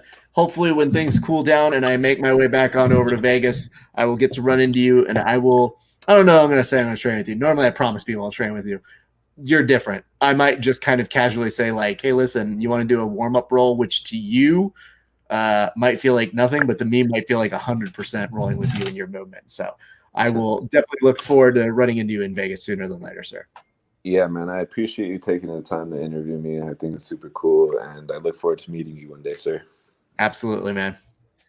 My thanks to Andy Varela for making some time to chat with us. Now we're going to move and keep this whole little train going, checking in with our good friend, Senor Geo Freakazoid Martinez. So when you start off a third season, you always want to, bring out some of your A-listers, your big guns, and obviously you want to bring out people who mean something to this show. Not only has this gentleman been on the show, but he had a spectacular performance against one Paulo Meow over the weekend. This was their third encounter, and I got to tell you, man, it's always exciting when you see him get back on the scene. And one thing that was of note in this particular case was they made a mention of saying this has been a year since we've seen him compete on a major tournament mat. And I got to tell you, man, things are a little bit quieter when you don't have, one, Geo Freakazoid Martinez competing, but we're lucky to have him here today. Ladies and gentlemen, Geo Martinez, everybody. What's up, everyone? Hey, bud. So, man, what did that feel like to be told, hey, you haven't competed in a year? Did that crossed your mind, or do you even care about that sort of a thing? Not really, because I'm always training the same, you know what I mean? I'm always at the gym putting in work every day pretty much, training with my team. Like, I have a lot of solid beasts around me that it feels like a competition night every night. You know, every night I feel like I'm going to war. And, you know, I don't ever have an easy training session. So for me, it was like I didn't really feel like I took any time off. I just felt like I haven't put myself out there on, you know, on the stage where other people could watch me compete or whatnot. But I'm competing every day at the gym with my teammates. Yeah, and I mean, you mentioned so many of those names in your post-fight interview with Hal, but just to give an idea of like that kind of performance, when he's saying, you know, it didn't look like you had taken any time off, it's because you were giving a spectacular match. The same could be said for Paulo. Paulo also had a year off as well. So that was kind of an interesting thing to see, like, you guys. I know I took a couple months off of COVID, and I did not look exactly like myself. So credit to you guys for putting that out there and being quite as good. I do want to ask, when did they pitch this match to you? They told me like 2 months ago, pretty much. 2 months ago, they asked me if I wanted the match versus Paulo. And right away I said, yeah, let's do it, you know, because obviously I've been itching to go out there and compete and, you know, get some good battles against some high-level competitors, people I don't get to train with often, someone the caliber as like Paulo Miao. You know, once that opportunity came, I just said yes right away, which was about 2 months ago before the match. That's pretty cool, man. Was it weird to see, were you recently noted as the 12th, or were you were somewhere down on that bottom 15? What did it feel like to see a list with your name not where I would assume it should be? I feel like, you know, that's what happens when you don't compete and put yourself out there. And I guess I haven't got into like, you know, any of the events that were going on. I just didn't really try really hard to be in those events because I just, you know, I only really want to compete with people that get me excited right now, like big names and guys that are fun to compete against, people maybe that I competed against and maybe lost to before by points or something. So I get it, you know, it's just like they want to keep it going. They want to keep it active, the active list. And I just wasn't too active. But when it comes down to like skill based, most of those guys I already beat or I know I could beat. And most of them, you know, they probably know I could beat them too.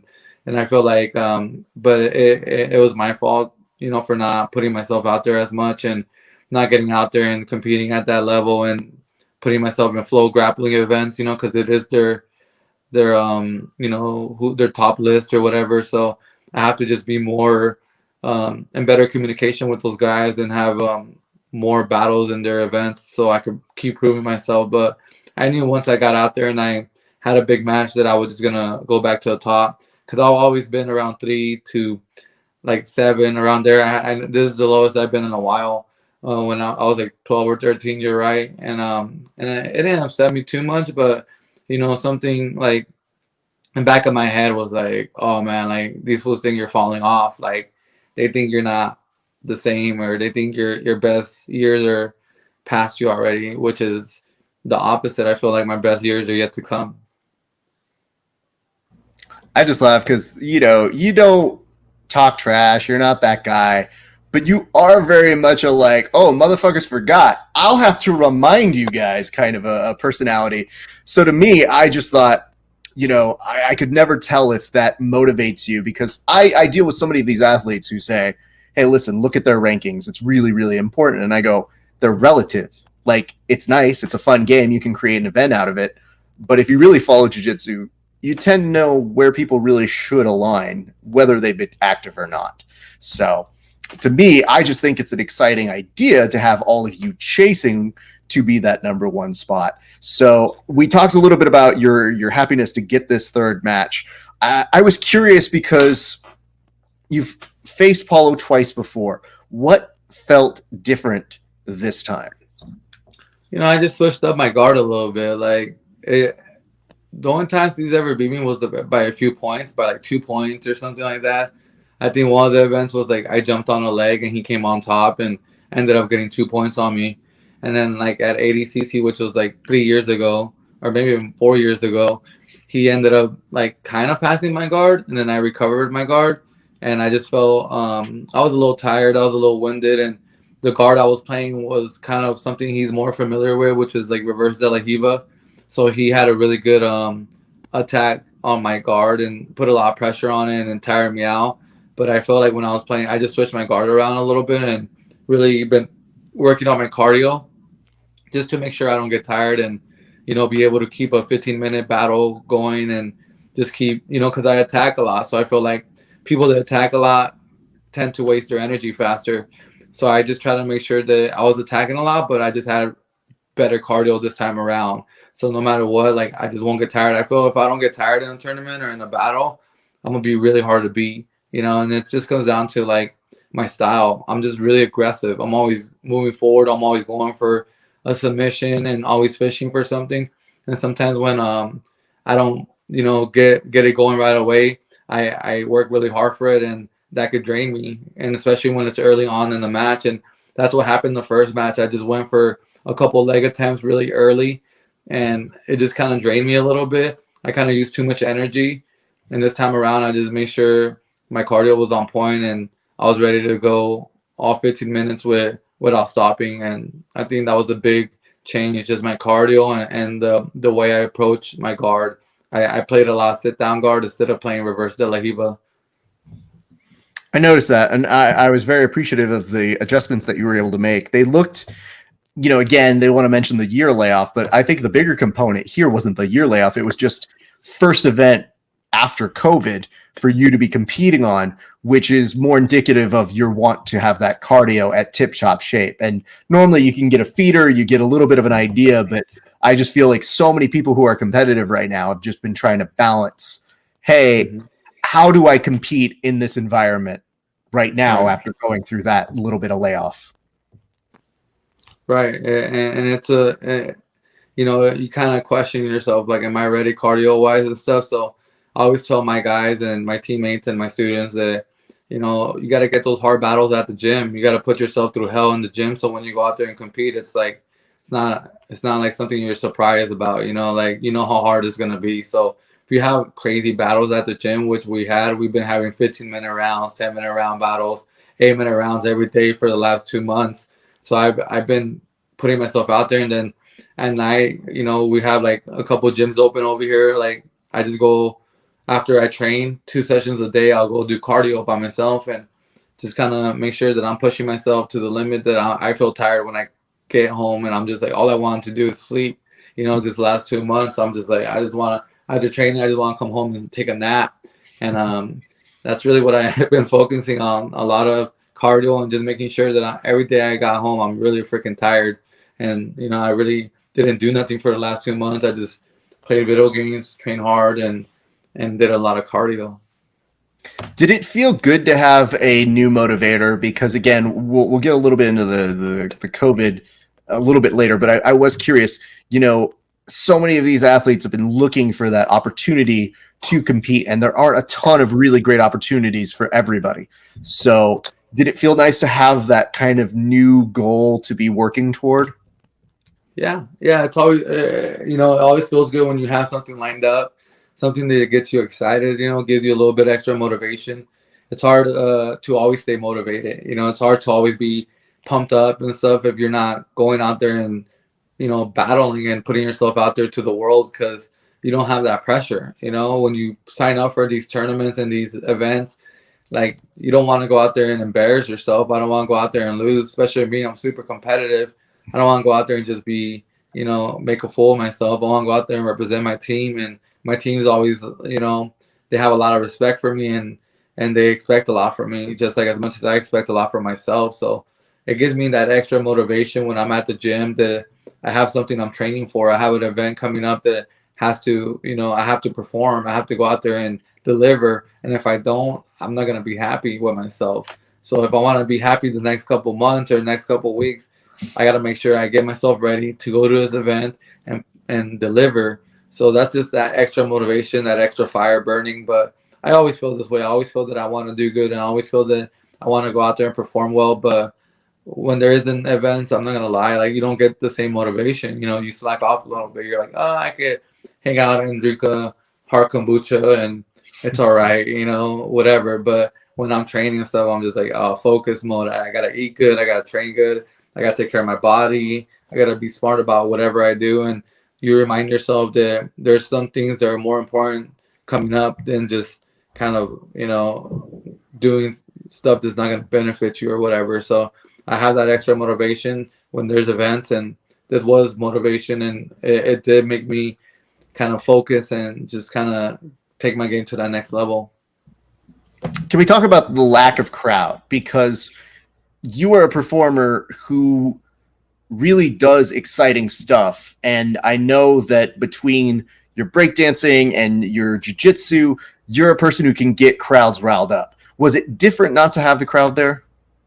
Yeah, definitely. Like, I feed off people's energy, but also like people's energy drains me as well, So there's like the plus side of it, and there's like the negative side of having a crowd. Like, I love to perform and put on a good show and, feed off the energy and feed energy back to the people. Like, that feels good, and I love that, but also sometimes like just having people like come up to you, talk to you, and just kind of, want to say what's up, which is something that I appreciate and I like. But when there's a tournament going on or like a big battle going on, you have all these things going on in your head. You kind of develop like semi-anxiety, which everyone has, like, performance anxiety. Like, you want to go out there and perform and be good. And especially if you're very competitive, you're always, focusing on the match. And it's sometimes like being around certain people, they want to talk to you and kind of drain your energy a little bit. And I feel like this time around, I didn't really have to do any of that. I just kind of focused on the event and focused on myself. The other people that were around me were other athletes, and they were all in their own zone, doing their own thing. So it's easier for me to get in the zone, do what I do. But, when you win, obviously having the crowd around feels better. Just having people around, and afterwards it feels good. People are like, yeah, like you're pumped up. You maybe go have some food with your teammates and your friends, and people coming up to you be like, oh man, that was awesome performance. Little kids, they want you to sign their babies, and I'm just like things like that always feel good. Obviously, like sign something for someone and be like, hey, take a picture here. Do that stuff. It feels good. Because you're feeding off that energy and you're giving back that energy. But like I said, after the match, before the match, it feels good not to have anybody around, just to stay hyper focused into the event. I have told people famously, because sometimes they'll be like, oh, why don't you go say hi to them? And I go, I don't want to bug them right now. They know I'm here. If they want to come talk to me, they'll talk to me, because I have such an appreciation for what you guys do, and every athlete is different in their mentality. Some people are just like, oh, hey, always come say hi to me. And I go, sure. And then you go say hi to them, and they're in a different zone. And I go, listen, dude, I don't need to do this. If I get a chance to see you, that's great. If not, I usually send a message of some sort afterwards. But right. I just want you guys to be in your own space. It is very rare that I will see you in an event and won't talk to you, but it's usually after all that shit's gone down, because I usually say, you know what? Don't get in their way. And it is hard for people to understand that, because sometimes they only get a few seconds to see you. So they want to have that interaction when you're kind of like, right. Cool, bud. I'm trying to be here, so I don't want to be a dick. I'm not that. It's hard, and that's the battle. You don't want to be a dick, yeah. But in your head, you're like, you're gonna be nice about it. I'm not gonna like tell someone to fuck off, even though, I remember coming up and like, I'm not saying any names. I remember going out to some guys, be like, hey, good luck, man, and they just looked at me like, get the fuck away from me, And I was like, damn, like, why is this guy being like that? But now I get it. It's like, you want to get in the zone. I think it's probably a good thing that I don't compete, because then you would see probably the not great side of me. Everybody's very used to the nice and friendly side, but like when I play sports or even when I'm doing jiu-jitsu, I'm quiet, man. Like, I'm not telling jokes. I'm not trying to make it about me. And people are always like, you're different. And I go, yeah, because I'm just trying to take it seriously. I'm trying to be respectful of their time. It's not time for me when everybody like says 1, 2, 3 break, like, oh, do a joke. It's like, no, dude, this is their time, your time. I'm going to be a little bit different. So I'm very glad that is the case. And it's important people know that, just because, it is what it is. Let me ask this. What were you most pleased about in your performance over the weekend? Because you did mention the sit-down guard, and it did look great. Obviously, you tried to attack the legs. Whenever you hit a toe hold on a Meow Brother, I swear to God, I just look at it and I go, that would kill most of us. But like their feet are so rubber that it's usually just, I'm thinking, yeah, it's got to be a setup to maybe trying to get them to react to do something else. Because Geo knows at this point, he's like, man, I really want the submission, but Jesus, look at them. Yeah, it's hard to leg lock them, for sure. I just want to attack and just at least put it out there. And even though they won't tap, they don't like it. It doesn't feel good. They don't want to go home feeling sore and stuff. No matter what, I can feel the tension and the tightness in there when I lock things up. But I know it's going to be hard to tap them out, but it just makes them, think about it for sure. And I guess I was more, I was happy that, I kept sweeping them whenever I want, even though Sanji didn't really give me credit for anything. Oh, he's just jumping to his back. Like the Meow Brothers are not like that. They don't like to get swept. They're always thinking IPJJ. They're always thinking points. So I felt like Sanji kept saying they kept falling to their back, but no, trust me, I was sweeping them and I was going for specific sweeps and they were fighting it, and I was executing my sweeps. I was happy of that, and I was happy that that I couldn't that they didn't pass my guard, or he didn't pass my guard. I don't know why I talk about them like one person. I was only competing, or I talk about them like I was competing against both of them. But I was happy that Paulo didn't pass my guard. That felt really good. That I could sweep him whenever, and he couldn't pass my guard because, like ADCC do have points and stuff, and I wanna make sure I can sweep those guys, and I want to make sure they can't pass my guard. I will say, if there's anybody who I ever think would pull kind of like, there's a famous wrestling episode of SmackDown where Kurt Angle's fighting, I think, The Undertaker, and he has a twin brother, and the twin brother runs out. I was like, I feel they could do that. I probably would forget who's who. True. And to me, that's always made me very fearful. So when you say, yeah, I feel like I'm talking about them in tandem, everybody does. I think even they probably look at each other like, which one am I again? I don't remember. So I just know that I was stoked to see it presented. I was happy to see the match. I thought that you guys really went out there to both try and kill each other, and that's about as much as you can ever hope for two competitors to go out there and do. And I have to say, man, just from a cathartic reason, I thought it was not only impressive that you were able to avenge a loss with him, but also kind of like show us what you're working on next. And I think that's always really fun to watch with you. I think so many of us are intrigued when there is that time away where it's like, well, he's not doing nothing.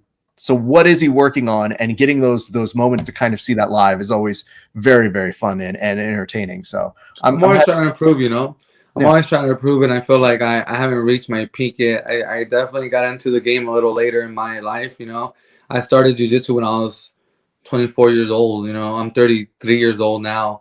So, I was like 23, 24. So I've been training for about 11 years, 10 and 11 years. And I feel all these guys been in the game for like 15 plus years, longer than I have already. Not everybody, but a lot of these guys have. Supposedly I'm barely at the level that you get your black belt, 10 years. Like that's when people barely, like traditionally people get their black belts after 10 years for the most part if they're putting in work, I guess. I don't know the proper, time to get your black belt, but I know I got in the game pretty fast, and a lot of people forget that. I still feel like I'm growing. I still feel like I'm evolving. I still feel like I'm getting more experience every time I go out there and compete. And I always been the kind of guy that adapts very well to people. When I compete with someone, I'm definitely a sponge, absorbing their energy and their style, and just kind of figuring them out and learning off of them in many different ways, good and bad. Sometimes I learned the hard way, but I'm learning every time I get on the mats and compete against these guys. So even though I had some losses against these dudes, I'm going to get better, and I'm going to take that loss and I'm going to twist it up and make it a W, because that's what I'm going for. That's what I want. And I feel like my body, my mind, it's only getting better. I still could do shit with my body that normal people will never be able to do, and I still feel strong. When I'm at the gym, I'm still doing, crazy stuff, or, the stuff I do. And people are like, man, like, how do you do that? There's kids that are like 21-year-old buff guys and stuff. They still can't do what I'm doing. Like their body's not capable of doing the stuff that I developed. So I know my body's ready. My technique's even better than it's ever been. And my mind's just getting stronger every every month, every day. Actually, I'm just every other event I go to, my mind is stronger, and I feel that has a lot to do with it, like the way you think and the way you approach these kind of events. Yeah, I mean, if you could do 15% less of that on your stories, you make the rest of us feel a little less bad about ourselves. Because I see you doing some of like this, like really cool looking shit where it's almost like a plyo exercise one day, then the next day it's just isolation, and I just think to myself like, yeah, that's awesome, man. Meanwhile, those of us during COVID were looking around. I was like, yo, if I get up from the couch to the other side of the room, that's going to be a win for today. So I just appreciate the fact that, yeah, man, you got to keep holding it down. And I think that's pretty good. Now, I know we mentioned this earlier, which is that, yeah, you were somewhere near the bottom of the 15 of that list, but nothing is more revealing to me than when you automatically shoot up to number 2. It says to me not only as an acknowledgement of your work that you did this past weekend, but also maybe that some of these rankings are fragile. So to me, I think that's got to be a good feeling for you. Obviously, there's other challenges ahead. So what do you think is the next challenge?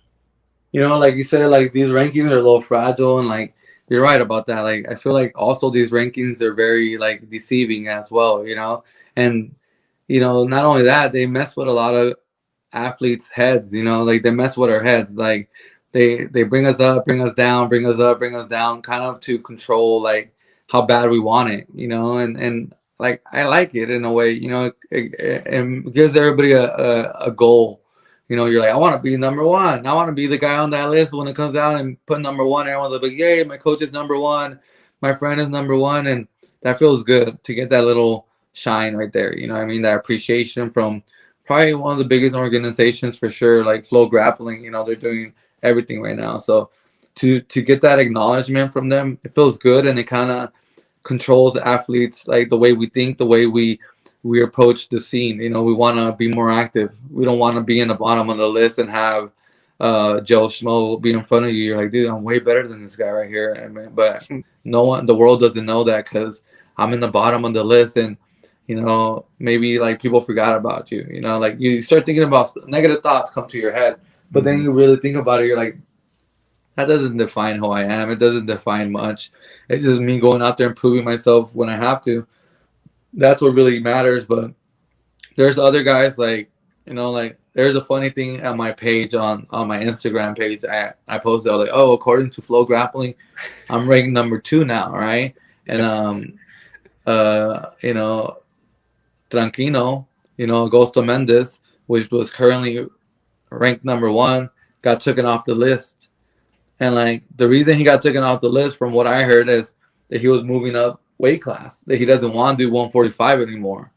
He's too big. He can't do 145, or maybe he doesn't want to do 145. I didn't really get the exact details, but that's what they told me. And also with like Nicky Ryan and the Rutulu brothers, like they all these guys moved up weight class. Like they're getting bigger. They want to move up weight. They don't want to do 66 anymore. So there's only a few people, they're active, they're putting in work, and they're in that next level. And I was one of the guys that's in that list. And Tranquino went on my page and it's like had like that little emoji with the guy, like, the smiley face is like thinking about it or whatever. Like, wondering why I'm not on the page. And then I was like, I told him what I just told you guys, that, from what I heard, he's not in it because he moved up weight class. And his response was that he wanted to create a different bracket. I think like a 160 something pounds, whatever.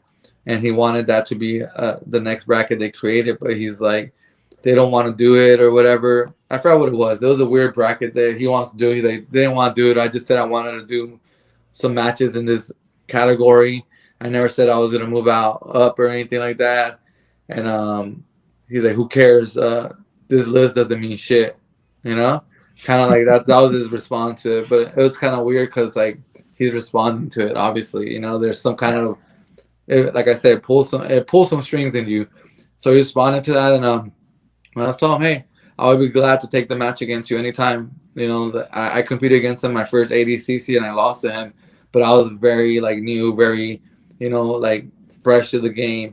I got a lot better nowadays, and I'm a lot more experienced, and I consider myself a vet in the game, and I would love to compete against him anytime, any day, any rule set. I'm ready. I always been, and I told him that, and he's like, "All right, we're gonna have a match. Maybe the next who's number one."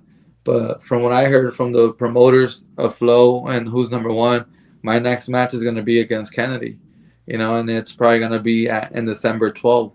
From what I heard, that's like the offer they gave me. I said, "Yeah, let's do it." And I think he said, yeah, he wants to do it, but I think they're going to finalize the contracts. And if that goes through, then we'll be battling for that number one spot. And if someone has something to say, then they come and compete against us too, because the more the merrier. I want more matches. I want good matches. And I'm down to battle any of these guys because I feel I could beat all these guys. And I just want to prove it out there. I want to put it out there to the world instead of just talking about it. I want to beat these dudes and be like, hey, I'm the best right now. I'm the best at this time, and ADCC comes, I want to go there and smack everybody too.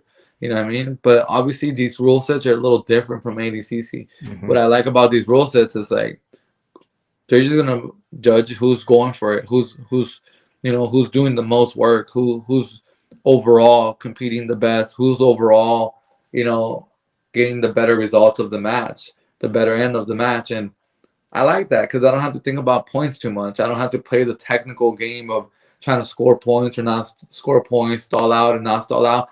I just get to freestyle and flow the way I flow all the time. So either way, if it's ADCC, if it's who's number one, these next couple months, I'm try to smack all these guys and show them who's the best.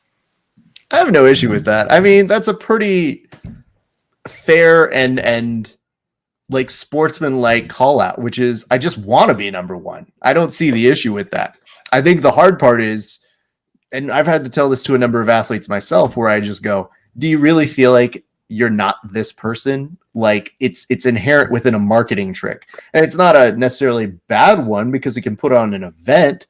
But I've heard guys being like, Flo just respects me. And I was like, dude, I don't know what to tell you. They're making a list. You get a win. They're going to try and prove it differently. It's all subjective. So just go do you and don't worry about that. And let them do that because maybe some good can come of it, but don't let the bad happen to you mentally because that's when you don't get to prove that you are that best person. I mean, dude, listen, I'm a coach. I used to do all these sorts of things to motivate my kids back in speech where I'd be like, hey, who wants to do this? And nobody would volunteer. And I'm like, if you don't do this, then you don't win. And then everybody would like come up and show up. And they'd be just trying to prove that they should win or get the best slot. And they'd be fighting for their slots. And my friends would look at me. They're like, how'd you do that? I was like, you got to play to their competitive nature. You got to know that sometimes that's how you bring the best out of people. Now, granted, what I would have to monitor is that they didn't use that to dislike each other. And be like, no. You guys keep it healthy. There's nothing wrong with fighting for your spot and showing that you're the best. But I'm not here to really do that sort of shit. So I have a good fun at their nature every time I see that. I'll put it to you this way, Geo. Yeah. So you can kind of understand from my perspective. If they made a list of the best podcasts from Flo's ranking and I was number 10, I wouldn't be bothered one way or another. You know why? Right. Because I'd be like, prove it. Like one of you idiots try and do what I do, and then let's see who really is the best host. So I've learned that about that. One thing that I do like about it, though, from my perspective, is a lot of high-level competitors get lazy and they get comfortable. They win an event, they're like, "Oh, I'm the best." Like, and we're like, "Well, like you said, prove it. Like, put yourself out there and put yourself in a match and compete. Keep competing, or else you're gonna fade away." You know what I mean? Like. We want to prove it. That's ultimately what I want to do. I want to compete out there and I want to prove it. I don't want to talk about it and I don't want it to be by rankings without me going out there and being active. So I didn't mind when I fell off the list, when I fell down, because I was like, you know what? I'm not too active. Like, I'm not doing shit right now. Like, whatever. Like, it doesn't really define that you're officially the best or the worst in the world, whatever. It doesn't really do that, but it keeps you motivated to stay active for all these lazy competitors that win one time or have a good match or a good month and then suddenly they disappear from the face of the earth and you're like, what happened to that guy? And then that guy's still claiming he's the best in the world. You're like, dude, you got to keep proving yourself. You got to keep battling. You got to go out there till you're done. You know, you can retire one day. You can be like, yo, I'm not gonna compete no more. I'm gonna focus more on coaching and building up my team and my academy and making money for a family or whatnot. But I'm not trying to say I'm the best in that. I'm trying to say I'm the best competitor right now in my division. And that's what I want to prove. So how do you do that? You compete against each other. All right. So people avoiding matches, maybe they're not going to be happy if they go down in rankings. So that might give them a little more motivation to go out there and test themselves and try to fight for that spot. I'll tell you this much. I think that just shows the difference between me and you. You want to go out there to continuously prove. If I won a championship, I would take that shit home and I wouldn't compete again. I'd be like, I'm undefeated. Y'all can't touch this now. This is the belt. It's I not quit going for life. Like when your brother beats you in something, he's like, I don't want to do it no more. I don't want to play no more. You're like, dude, you only beat me once, like in a video game. You're like, no, I'm done. I quit. Come on, play me one more time. No, I'm the champion. I'm done. Lock himself in a room. I'm knocking at his door. Fuck you, dude. Let's go. Let's play. That happened to me all the time. My brother, he'll beat me in something, and then he's like, I quit. I'm like, dude, this is the only time you ever beat me. You know, or like I probably done that to him a few times as well. So that's like a little brother trick or something, you know. Oh, but I get it, and sometimes I guess I could have been like, oh, I won EBI. I'm done. You know, I'm a submission only guy. I won already. Like, I don't have to do anything. But I look at those trophies. I look at those old videos, and you get tired of looking at the past, you know. And I want to look at new videos. I want to get new medals, and I want to do new stuff till I can't anymore. We've talked about this a couple times with different guests, but I remember like one of the most clairvoyant days of my life was, you know, my parents used to keep all my trophies, like for everything. I played sports, I did everything. And they would have all these trophies in my room. So anytime I'd go home, they would still be up there. And one of my friends one day came up to me and they're like, why do you still have those? And I was like, I don't. They put them there. I was like, they like them. I don't really care. They're like, do you really care? And I go, no. And they go, you should get rid of them.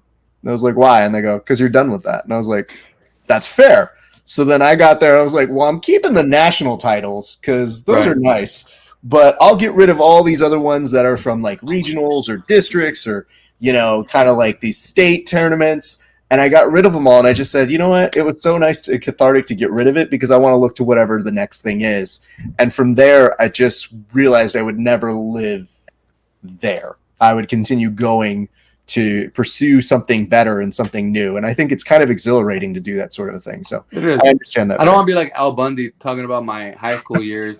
You know what I mean? Like, that's what I always think about. Like, all right, Al Bundy, like back in the day, I was a Heisman, whatever. You know what I mean? Like my high school years and blah, blah. It's like, I'm not that guy. Like, I'm still active right now. I'm still beast mode. I'm still getting better every time. But like, I don't want to be Al Bundy, you know? That's not my goal right now. And maybe one day I'll be talking to my kids and my students and stuff about the past and stuff like that. But there's more I want to accomplish as well. And I don't want people to think that I'm like washed out kind of guy. You know, like my old hits or something like, you know, musicians, like they get remembered for like a one-hit wonder or something. They're like still talking about that one-hit wonder. It's like, it's cool. That's a good accomplishment. A lot of people probably will never get to do that. But is that all you're going to do for the rest of your life? Is that going to be your story? You know, what else is going to add to your story? And I feel I have a lot more to add to my stories. I live for these big moments, these big matches that people always talk about and ask me about. You know, like these matches that I had along my years of training and competing. People are like, oh, remember this match when you did that? Man, on YouTube, you can see it and people get excited and stuff. I want more of that, you know? And, you know, you're like, I hate this saying because it's not true, but I think about it all the time. Like, you're only as good as your last match. You know what I mean? So it's like, I don't want to be, I don't want to have like a bad last performance and just kind of like be like, oh, I'm done. You know, like I want to go out with a bang. Everybody does. Mm-hmm. You know, like there's a lot of champions that get knock out, and they're never the same again. You know, they try to get back in the game and they're never the same. Of course, their legacy is always gonna be there, but it's like, you know, when like if you're still active, still going, you want to win, you want to do good, you want to be well. You know, and I want to perform well, and I want to keep accomplishing things. And like I said, one day I could sit back and be like, you know, I did what I could. I made it this far. I did this much already. I accomplished this or whatnot, because that's what people look at you in martial arts, like your credentials. Mm-hmm. What have you done? You know, and like, and I feel people are always judging me, like, who have you, like, what have you done? What have you, you know, and if I want to do this for the rest of my life and be my livelihood, I want to have some good things to back me up, you know, and I always think about my legacy and martial arts and jiu-jitsu, and like even though I accomplished some shit, some people think I haven't done shit in the game. You know, some people still look at me like, "Oh, what have you done? You haven't won no IBJJ or ADCC yet." Even though I won the trials or whatever, they're like, you know, that's not good enough for people. So I gotta, in a way, it's like I challenge myself, just like everyone else is, you know, questioning me and challenging me.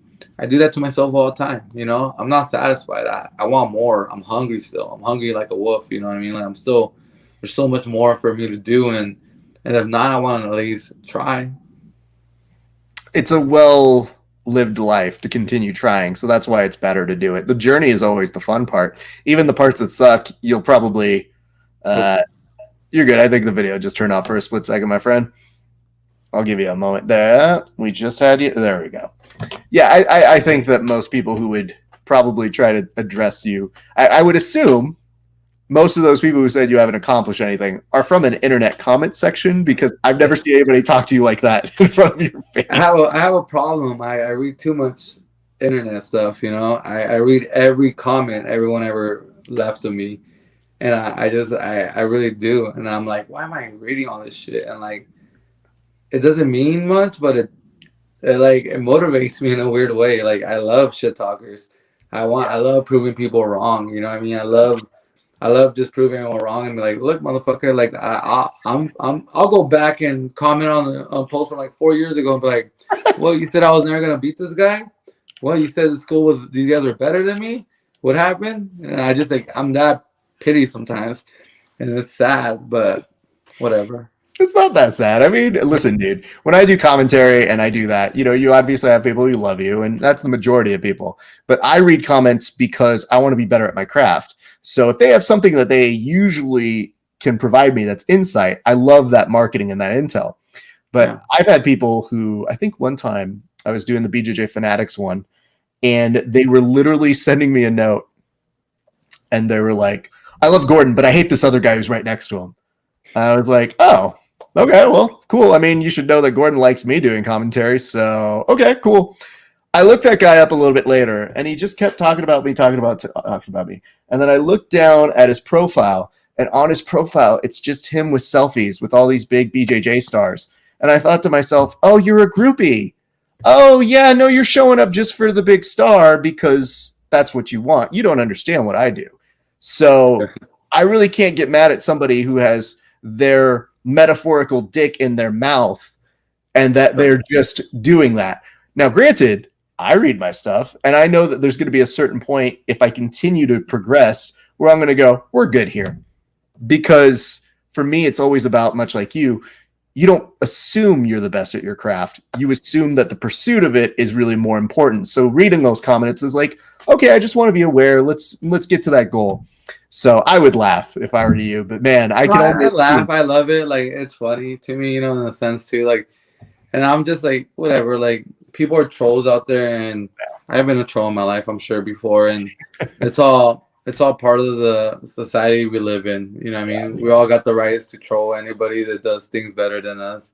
Why not? You know what I mean? Like, a lot of these people like will never be able to do what I do, but they could tell me I'll never know how to wrestle, and I'm a fucking guard puller, and I'm just gonna stall out against Paulo Miao. We're just gonna pull guard and battle on our asses, and all these weird things people say, or some Brazilian gi guys that said that I'll never beat Paulo Miao because I never wore the gi, and that's all right, man. Like, that's cool. Like I always tell everybody, like, if you really, really believe my jiu-jitsu is not good, like, my gym is open for any challenges, anytime.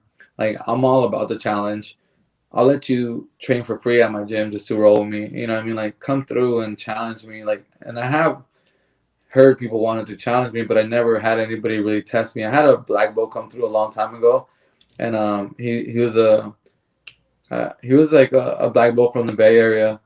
He actually became a good friend of mine, but he wanted just to see if I was the real deal. And he came to roll with me, and he became a good friend of mine because he respected me right after. And then we had a good relationship, and he followed me around, went to a lot of seminars, and, you know, became a homie, but respected my jiu-jitsu. And that's what I always tell everybody, like, come and train with me, come and roll with me. I'll earn my respect from you if you don't respect me yet. Like, but for the most part, these people are not even in the level I'm in. and I acknowledge that. But I it still hurts when you say I can't wrestle. Yeah, I'm sure. I'm sure you really go to bed crying every night about it.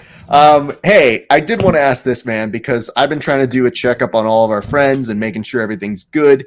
But I was curious during your interview, you mentioned that you were going through a little bit of depression and anxiety with COVID.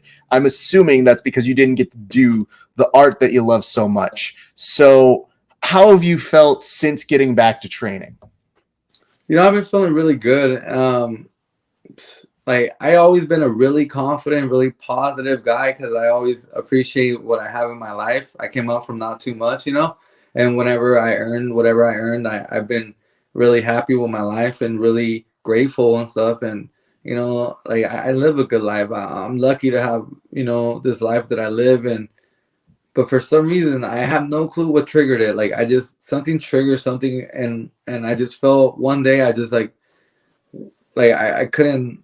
I wasn't myself. I just didn't feel like I was myself, and I was like, obviously we weren't training and stuff. We were doing like all these weird things were happening like with the gym, and that definitely brought a lot of stress to me because I at one point like the first month I wasn't sure what the hell was gonna happen, and I just something triggered, and I was like surprised because I'm not gonna lie, like I never really believed in anxiety and stuff like that. I always thought I was like that's all in your head, like you're creating that yourself, and maybe I was creating it myself, and I still can't figure out what it was. It was just like it lasted for about a month or two, and it was really hard for me to live like at that moment. Like I was just like waking up like with anxiety, going to sleep with anxiety.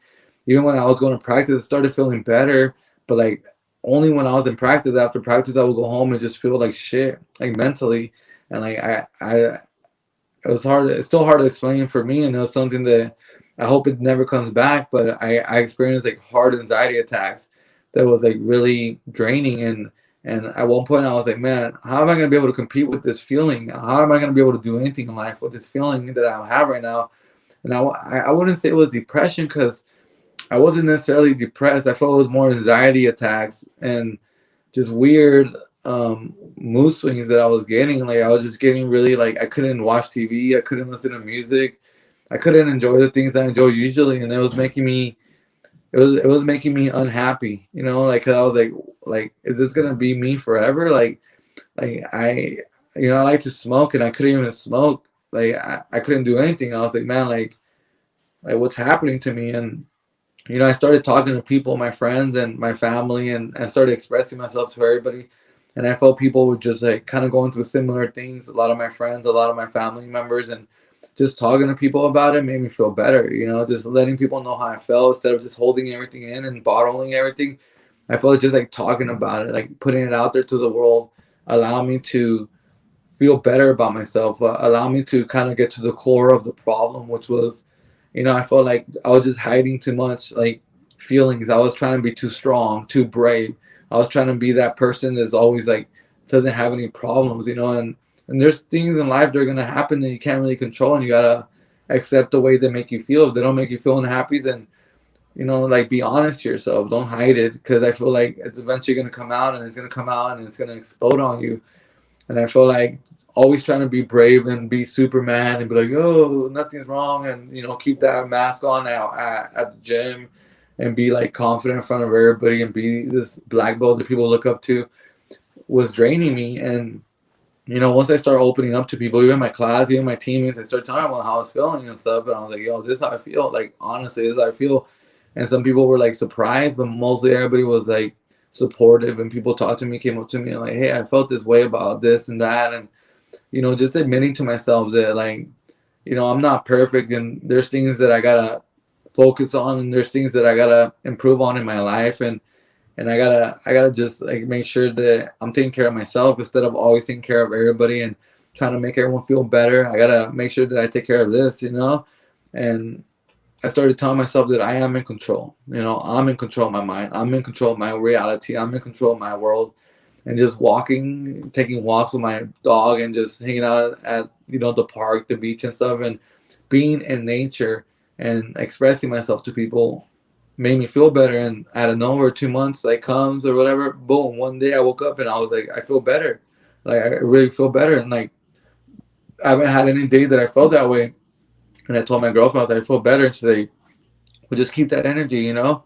And I just kept that energy, and it's been a couple months, like maybe like 4 months, 5 months now, maybe 4 months, and I just haven't felt that no more. I haven't felt any anxiety, I haven't felt any problems, but I've been talking to a lot of my teammates and friends, and still helping them out and talking to them about their problems and stuff, and just making me feel like I felt like myself again. I remember that's the one thing I was talking about. Is like, I don't feel like myself. That was like the scariest part. Like I wasn't who I am. I wasn't me, and I was like, man, like it scares me that I'm not myself. Like what the fuck is wrong with me? And like I said, just talking about it and just taking care of myself and just being honest to myself allow me to realize that we're all fragile creatures if we don't take care of ourselves. If we don't take care of our minds and the way we feel, like we're fragile and we can break any moment. And if you break and you don't try to rebuild yourself, you might never be able to find yourself again. Luckily, I've been able to find myself and realize that I am in control of myself, and I just been making me feel good, and I've been appreciating life. And that's why after I made that post, I'm like, I'm happy I won and got my hand raised, but I'm more happy that I get to, I'm more happy to be able to do what I love, and you don't be afraid to enjoy the moment. These moments like might not last forever, so like the good moments, the good times in your life, like you gotta appreciate them, you gotta enjoy them, because they can be taken away like that. And like I got that reality check, like I got everything taken away from me. I don't know why or who or how, what triggered it. I really can't say if it was the coronavirus and all this stuff that triggered it, but it happened to me and it's real. And I never look at anxiety and panic attacks like ever the same again. Like I have so much more respect for it, and it's like it's for real. And I got mad respect for anybody that's dealing with it and has been through like depression, anxiety, or panic attacks or anything like that. I have a whole different outlook on it, and I have a lot of respect because it takes a lot of courage and it takes a lot of you, and not everybody could do it, and for people that could live their life and still function and still do what they do, even though they're dealing with all these issues, it's like, man, like, that's mad respectful. I got a lot of respect for those people, and I'm just happy that I could express myself and I have good people around me that supported me and were there for me, because I don't know, it was really hard. Thank you for sharing that, man. And I think it's so hard for people to understand who maybe have not experienced anxiety. I'm pretty sure in the past 7 months, most people who haven't may have felt it appear suddenly, but it's not something that you're prepared for. It's just something that, from my understanding of it and experience, is that it sneaks up on you when you feel everything is perfectly normal. And then suddenly it does not become normal. And then you start to think, is this what it's going to feel like for a long time? And there are ways that you can conquer it, there are ways that you can beat it, and there are ways that you can manage it, but it's different for everybody. So as somebody who understands that realm, and then all of a sudden we got coronavirus, and all I could think of was, I have a microphone, I have a little bit of extra ability to reach people, but honestly, I'm going to have my biggest support to my immediate group. And I think that you opening that up to your school let people know, like, I'm feeling this too, and I probably now feel a little bit more relief that I'm not the only one.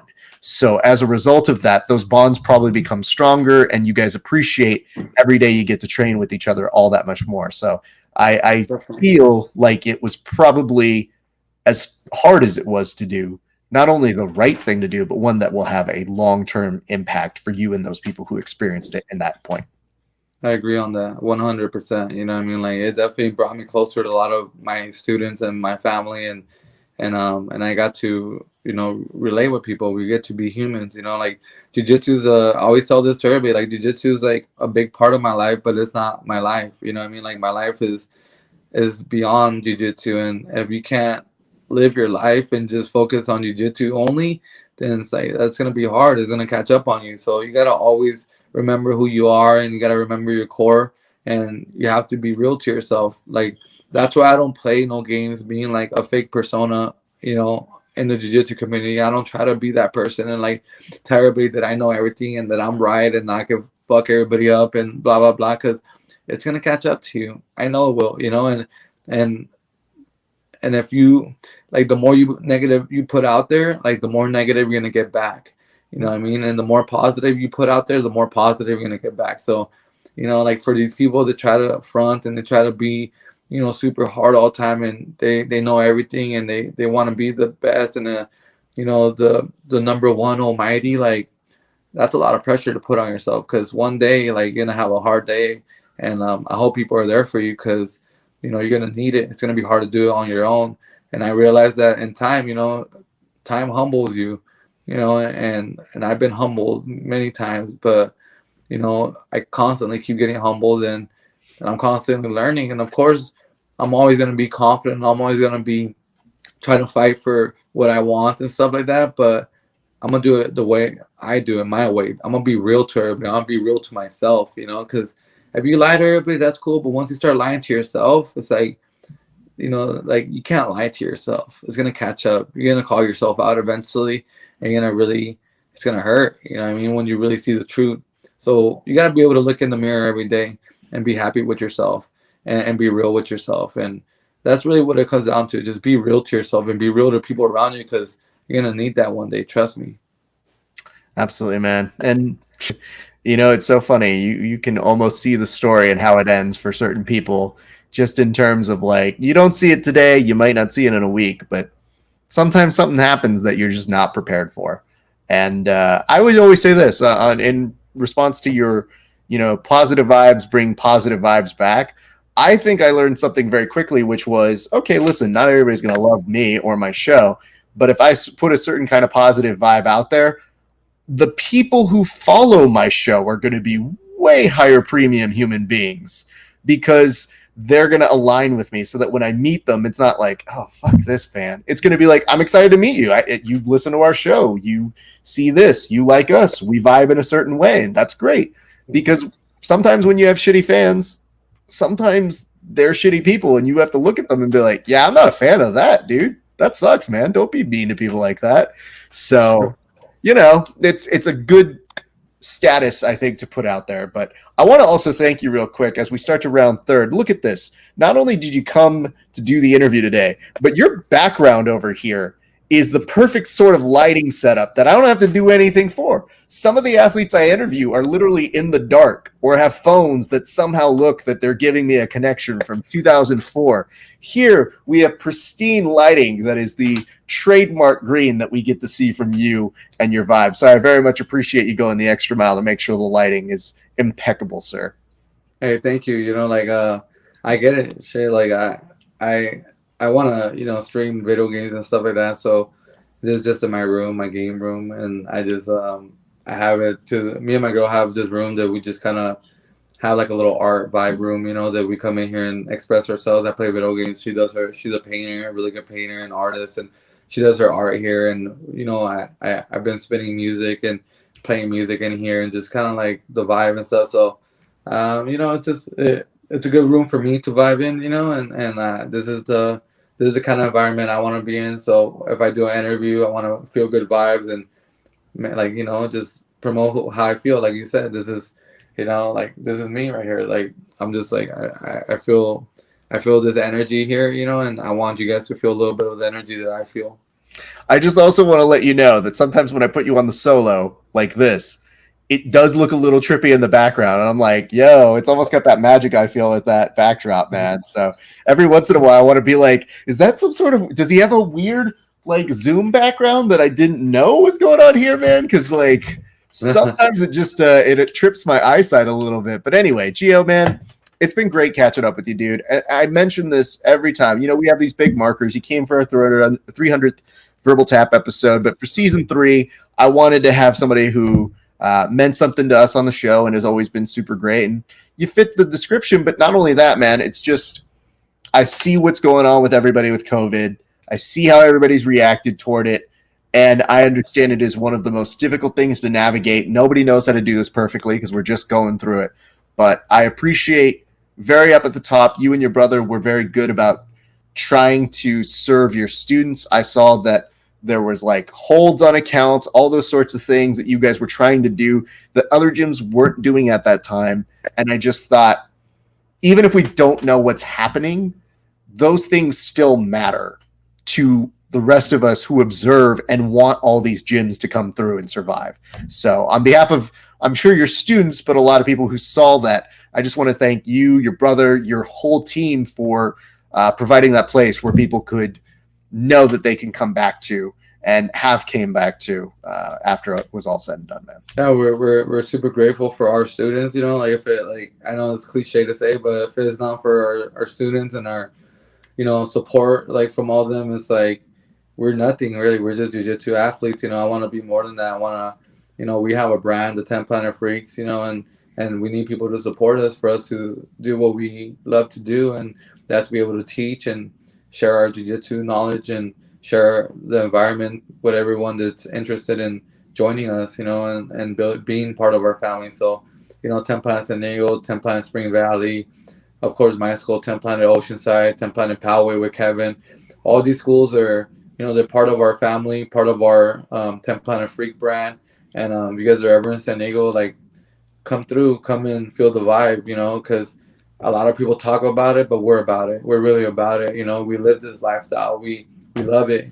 We, you know, we want to share it with everybody. So, you know, we appreciate everyone that supported us, our students, everybody. And of course, you know, we gotta eat, we gotta survive, we gotta make money and do all that. But at the end of the day, we're gonna figure it out either way. We don't really need too much to be happy, and the rest just pays itself off. And I think just being a good person to people, and like I said earlier, being real to people, comes back to you in many different ways, and it has to me already.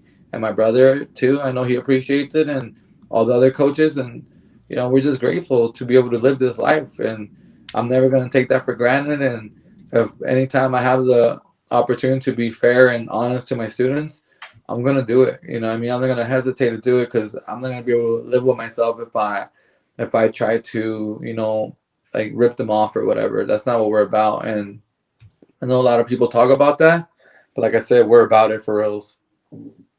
That's what's up, man. And, well, again, congratulations to you on a big win. I want to give you the floor once again just to say if you got any shout outs that you want to give to your team, all the people who helped get you ready for this weekend, or any sponsors you want to give a nice little shout out to, sir.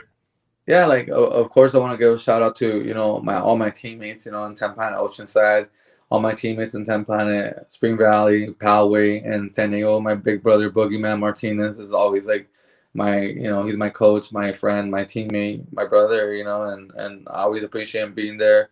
You know, I appreciated Bravo for, you know, opening up the doors in the first place and allowing me to embrace this lifestyle and showing me the way, and still being there for me, coaching me, beating me up when he has to beat me up, and doing all these things that keep me going, keep me hungry, keep me motivated, and keep me inspired. You know, I'm inspired by my teammates, everybody. You know, I got a truck DVD coming out. You know, this truck DVD just has a lot of my truck secrets and my truck, you know, my favorite things to do in the truck. And this game has influenced me and allowed me to excel in the jiu-jitsu community. And I've been really working on this for the last 10 years, really, of developing this style. And it's cool to put the part one, put it out there to the world, and hopefully people can enjoy it, and hopefully everyone goes checks it out on PJJ Fanatics. And yeah, my sponsor Phalanx, and you know, just everybody that's around me, CBD, me, you, or you, me, and you know, just everybody that's been out there and supporting 10 Planet Freaks. Thank you guys. Appreciate everybody. Come through 10 Planet Oceanside. I'm there every day. You guys are next on my hit list. I didn't get a chance to make it out there, but I did go to your brother's place, and I did go to Spring Valley the last time I was out there last year. But you are next. I am going to find a time to get out there sooner than it. You said it. I'm gonna tell Kyle Chambers. He'll be waiting for you. I know, dude. I'm trying not to roll. And like, he's always so nice and being like, you should come down. I'm just like, no, still a terrible idea. Like, I just don't know what to do with you. And normally I'm a good, at least strategist, if nothing else. But I'm like, listen, dude, your body type sucks for a person like me. Well, match up with Ricky, right? He's small. He's a small guy. Ricky Lule. All right, well, I guess I'm going to pull guard and just have to deal with that. But no, obviously I will train with anybody and everybody. I have such appreciation for the team that you guys have cultivated. Obviously, shout out Keith Kokorian, one of the extended. He's got his black belt, you know. Our little Great. brother Keith, he's a little monster. He's also on the rise. He's in the rankings too, and Yep. he barely got his black belt yesterday. So, man, that kid got the future ahead of him. His mind is in the right place. His his game is super high level technical, and he'll go out there and deliver. He knows how to perform, which is like the hardest part of jiu-jitsu, to be able to do what you do at the gym all the time in competition. Absolutely. Well, can't say enough good things, sir. I appreciate you and your time. Thank you again. We will see you, I'm sure, sooner than later, Van. But ladies and gentlemen, Geo Martinez. Okay. Do not go anywhere. We had an excellent interview with Geo Martinez. My thanks to him. Truly one of the best friends of the show that we could ever have wished for. Dude's always made time for us. I cannot tell you how much we appreciate him. I really, really liked his honesty in all of that interview in terms of not only his competitive drive, what it feels like to look at those rankings, but also to go through a little bit of anxiety and share that with the students and continue trying to put out a very positive message out to the jiu-jitsu community. Because we know it's easy to kind of mess with the jiu-jitsu community in that respect. All right, our final interview today is another Submission Underground standout. I hope that you get to know this gentleman. I think he has a very bright future in front of him. He's an excellent competitor. You might have seen him not once, but twice over at Submission Underground, and I don't suspect this is going to be the last time. Ladies and gentlemen, get to know a little bit better, Aaron Tiegs. Ladies and gentlemen, our next guest is somebody that we've been impressed with a few times here. First and foremost, watching him on Submission Underground, he had a nice trilogy that was building up. Things happen.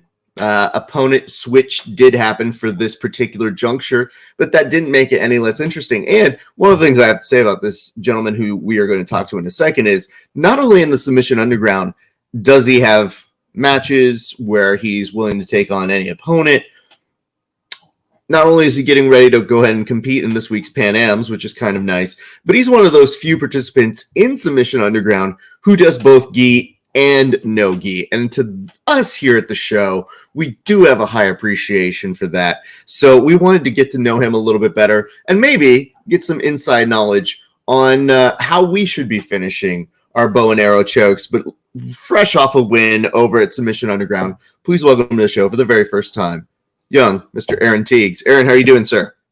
I'm great. How are you? Very well. So I have to ask right up top, what does it feel like to have a trilogy that is getting built up only to have that sidelined just a few days before the event? It wasn't a trilogy like Mason Fowler or Craig Jones's match, but it was a little bit frustrating, specifically because I was really looking forward to it, and but things happen, and hopefully we can reschedule it for a later time. But I had Pan Ams coming up this Friday anyway, so I was kind of, the training didn't really change. If it was just that match and that match got canceled and I never got and my new opponent, which was Alex Larmy, who stepped up, and which was really cool for stepping up at such short notice. If he hadn't have come in, it would have been super frustrating because I would have done all this training up for nothing. But luckily he stepped in, and luckily Pan Ams is right around the corner, so the training kind of wasn't for nothing, and it kind of worked out. Fair enough. And I guess the idea is, you're saying it's not like a Craig Jones, Mason Fowler.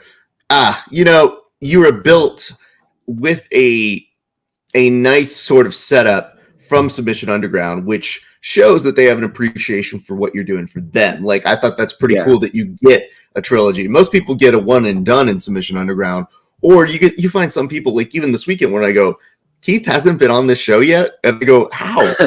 That doesn't make any sense. That's stupid. But I would say this for you though. You compete in the gi, and I have a hard time trying to make people interested in the gi. I've run some tournaments where I've told the guys, I'm like, listen, I'm trying to give you guys opportunities because I train both. I think there's important aspects of training both. What does it feel like being the only person wearing a gi when you are showing up to an event like this? Do they look at you weird? Do you feel normal? Because it almost feels more like a primarily no-gi event. Yeah, and I think it definitely is. And I think the rule set kind of favors no-gi in a way. But for me, I feel like gi and no-gi, they're very similar. In my no-gi and gi anyway, are very similar in the way that I play. And in an event like Submission Underground, where you're invited to the event, it's not necessarily like IBJJF tournament where there's points involved and all this kind of stuff. I feel like the person's job is to really put on a show. So I think what people get so tired of seeing in the gi, and why a lot of people that maybe aren't like super into jiu-jitsu and kind of the UFC fans that are watching Submission Underground, those guys that would kind of be like, oh, the gi, what they're kind of don't want to see is like a lapel guard or 50-50 match where people are just stuck and like it's just super slow and not very exciting. And for me, my mindset going into things like Submission Underground is to really try and put on a show and like try and throw as many things out there as possible. And to me, like winning or losing, it doesn't really matter so much. It's more how much can I entertain the people that are watching, because that's really what matters in an event like that. I feel like in like IBJJF tournament or something like that, I feel like there's a little bit more strategy of, play the points game, don't give up points, play the advantages, that kind of thing. But because it's not, necessarily a giant show that you need to put on. So like, that's kind of my mindset going into it. And kind of that would go with gi and no gi. I feel like my game plan is kind of the same, of put on the best show as I can. That's a good mentality. I just, I had a thing recently where one of my friends was outside after we were training, and we're all having tacos. They brought a taco truck, and he was wearing his gi outside. And I thought to myself, dude, you kind of stand out here. Yeah. And some of your training partners say they could never imagine you without your gi. And yet here you are eating tacos with us in your gi. So I don't know if this is some sort of psychological thing that I probably am making fun of, but it does stand out. I think, and again, maybe the metaphor isn't 100% apt. I see all of these gentlemen in their wacky no-gi apparel, Emil, and then all of a sudden I see you in a gi and I go, well, you stand out like Emil Fisher. So I don't know how you did it, maybe but just putting on a gi. It was very sweet. We do the fight companions, and there's a guy who doesn't really know him as well as the rest of us on the panel. And so there's about 4 of us on the show, and the one guy who doesn't know Emil, I go, you don't know anything about him? He's like, not really. I go, just from looking at his rash guards and his stats, what would you say about him? And he goes, he's a different dude. And I was like, that's a good answer.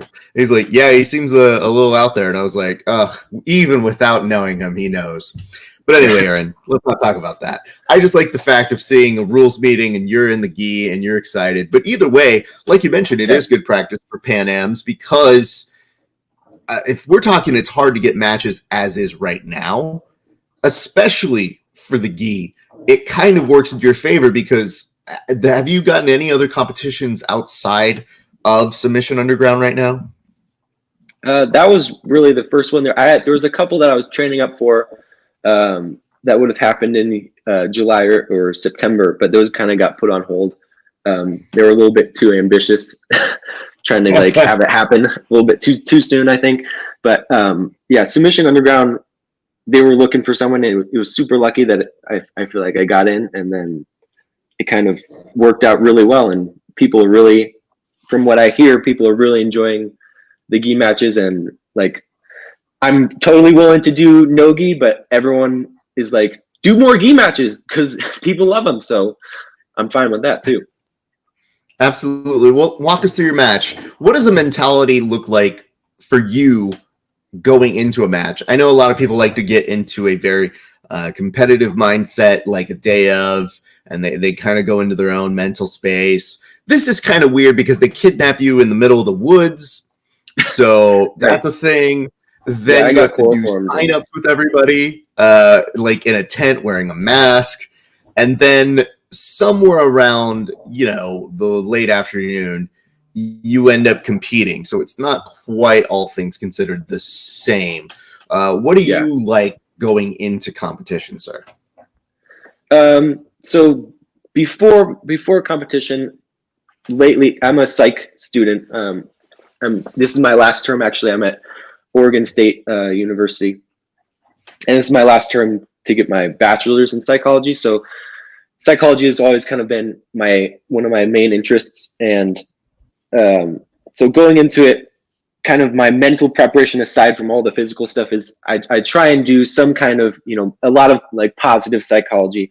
And I look at like guys like Andre Galvao who in their training room, they do certain things that to kind of help create almost like you've already won before the thing has already happened. So like, for instance, what I've heard from Andre and from people that have trained with Andre are that after they do like hard sparring rounds, after every round, they make sure that they raise their hands, and they make sure that they have the mentality that they came out on top at the end of that, and that they won whatever that match is. And that kind of gets them into this cycle of kind of this positive outlook on all of your matches. Even if, you felt like you did really bad in that training session, you're still making sure that you're ending in a good position. You're raising your hands.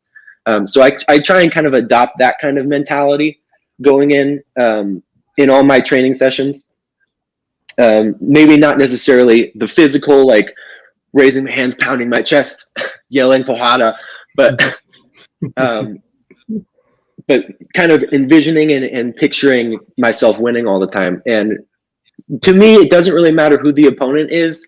Of course, it's always an honor to have different opponents and be able to share my jiu-jitsu with them.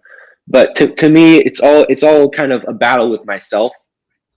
So it's about me conquering my own anxiety or my own fears, going in, having a really positive outlook of, this is the thing that I love doing. This is my passion, and I'm just going to go out there and I'm going to have fun, and I'm going to showcase my jiu-jitsu the best that I can. And for me, that's been working. And it's given me the results that I like. So I'm going to try and keep doing that. Okay, that's really cool. I thank you for that inside process. I know a lot of athletes talk about psychology of athletes, and it's something that I'm interested in because of the mental toughness and the fortitude that you have to do this sort of a thing. Yeah, it's very grating on people, and sometimes they almost let the mental games kind of control who they become when they compete. And I do see that within a little bit of what you do. So I have more questions on that. We'll get to in a second, but let's stick on for right now, just talking about the actual match itself. So Alex is obviously your opponent. Are you a tape person? Are you a go out there and feel it out? I know you did have some time to try and figure out a little bit about your opponent's game, but what does that entail when you have a change of opponent and kind of like the game plan or structure for him? Yeah, so I try and get kind of a general idea of the things that my opponent might like or kind of tend to do, but I don't really tend to really dive into like competition footage and like really try and study what they're doing and debunk what they're doing, because and this is again one of the things that I try and focus on in my matches or when I'm training is really pushing my game forward and trying not to be reactionary to my opponent. So I think for me anyway, that I do better when my opponent is reacting to me constantly. I don't really like to be put behind where I have to be on the defense, if that makes sense. So with someone like Alex, I know he has a pretty good leg game, and I know he does a lot of no-gi stuff, but he's also dangerous in the gi. So going in, I knew, okay, I'm not going to let him touch my legs. I'm not even going to let him look at my legs. But that was kind of it. I didn't want to like look at the positions that he got to and be like, okay, this is how I'm going to defend this position. This is how I'm going to. It's kind of more like a general. I'm not going to let him get to this spot. I'm going to keep pressure. I'm going to make sure that he doesn't have even time to think about trying to touch my feet. He just needs to worry about me passing or me pressuring to his back or something like that. So for me going in, I kind of get a general idea of kind of my opponent's preferences, and then kind of use that as a framework to be, how do I generally try and avoid this, but maintain my pressure and my attacking the whole time. Okay. All right. Dig it. So we're talking about game plan. Now let's go into the actual match. Walk me through the match through your interpretation of what happened. All right. Yeah. So it's still a little bit of a blur. I've rewatched it a couple times. Wait, what do you mean it's a little bit of a blur if you've watched it a couple times? It still is, like, I can still, but like putting myself back into this spot, it's hard to like imagine what I'm thinking during certain situations, because I feel like so much is kind of instinctual, and it's like the things that you've drilled. And that's why, kind of a tangent, but that's why I think like the Mendez brothers and a lot of the Atos guys, they really like put a lot of focus on drilling and like reps and reps and reps and reps, which is something that I don't really like to do all that much. I really like to spar and I really like to roll. But I think the benefit of all those reps is you build this neural link and these neural pathways that as soon as you get this trigger, you're automatically going. You don't even have to think about what you're doing a lot of the time. You're automatically going into like a certain pass, or you're going into a certain position. And to me, that's what happens a lot of time when I'm competing, is like almost my brain shuts off a little bit. Like I can like kind of see where I want to go, but all the movement is kind of automatic almost. But he jumped guard at the very beginning, and I tried to open that up and pass. But my real goal, because I didn't want to really, I was going to try and take him down, or have him try and take me down, or him have to pull. I didn't want to pull guard necessarily. And I don't really like to pull guard all that much, unless like I'm getting completely shut down and on all fronts. Maybe I'll pull guard and try and work something from there. But I was waiting for him to pull, or him to try and initiate something. And then my game plan was really just pass the guard, get to mount, either finish from mount or finish from the back. And that's what ended up happening. Okay, well, I'm glad you have a recollection of it, because if you watch it 2 or 3 times and you were telling me right now, I don't remember it, I'll be like, well, there's a little thing called concussions. I'm going to talk to some folks in your psych ward over at your team over in Oregon. I'm going to be like, can we get an evaluation of this man's brain matter right now? I just want to make sure he's okay. Hey, but that's pretty impressive, though. You mentioned that you were able to get the finish. I did want to ask about this. My bow and arrow is notoriously terrible. What is the secret to a good bow and arrow finish, sir? It's a good question. It's kind of been my choke lately. I really in no-gi it's rear nakeds all day, and in the gi a lot of times it's either bow and arrow chokes or triangle chokes. But lately my triangle has not been as good as I want. I need to kind of tighten it up a little bit. Back in my blue belt and purple belt days, it was a lot better, but I've kind of moved on from it a little bit. But I'm going to bring it back. But I think with something like the bow choke, I think one of the things that I always try and focus on is getting it set up like immediately. So even before, when someone starts to expose their back, that's my focus is not necessarily to take the back. It's always to find that lapel. And get that lapel pass, and then start pressuring the neck right away. Because I think, especially in points tournaments, but I think in submission underground too, and in submission only scenarios, people are so focused on like stopping the person from getting on the back and like trying to push the hooks off and trying to stop the person from getting the back control. So my idea is to try and secure the neck first. And if they really start defending the neck, then I can secure my hooks and secure the back, and then I can finish the choke. Or if they're still worried about trying to stop the hooks out, I can just finish the choke right there.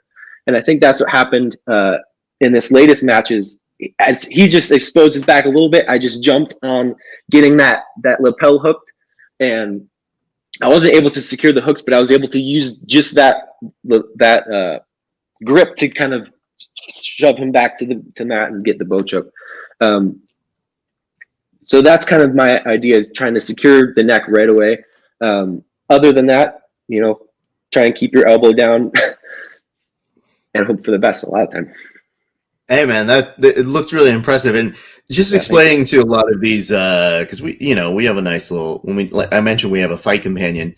We have some guys who really mostly just do no gi, and when I'm looking at the bow and arrow choke, I'm just like, yeah, that's pretty legit. Just explain to them the body mechanic of how they're almost shaping their body in a way that looks hyper uncomfortable, while at the same time getting a very, very solid choke to go along with it is the worst. Do you ever look at, with Submission Underground, is there ever a worry with the EBI overtime and that sort of scenario? Because everybody else who does EBI overtime goes, no big deal. When you're in the gi, giving somebody either the option of having that over-under as well as being this close to the lapel, is that something that you build into your training a little bit as you get closer to this?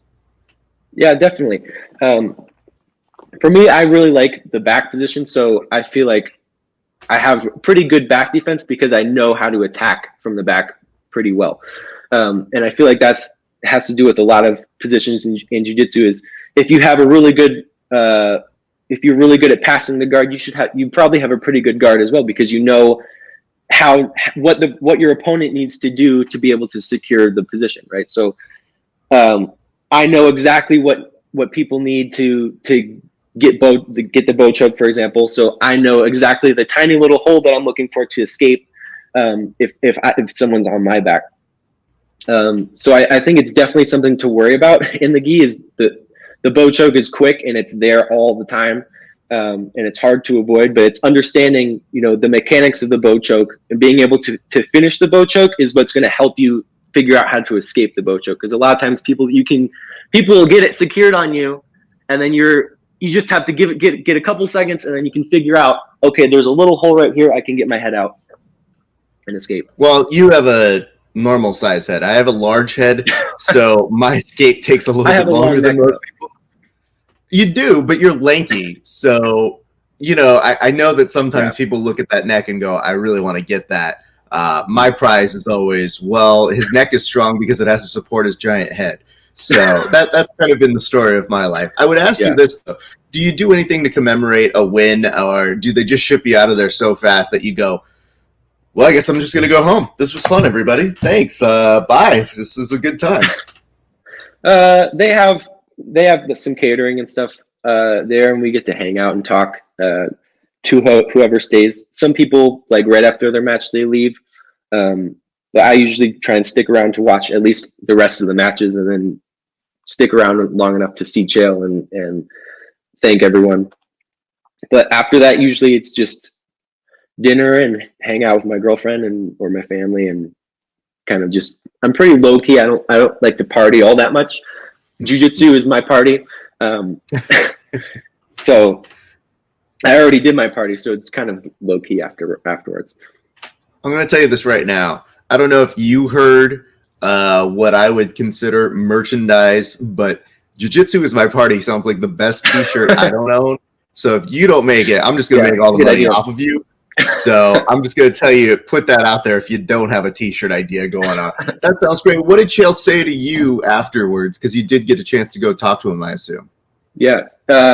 So during the match, Dana White actually texted him and said, give that man an extra $500, which was really surprising and pretty cool. So I guess Dana was watching from his penthouse somewhere and was watching my match and was impressed with it. So that's pretty awesome.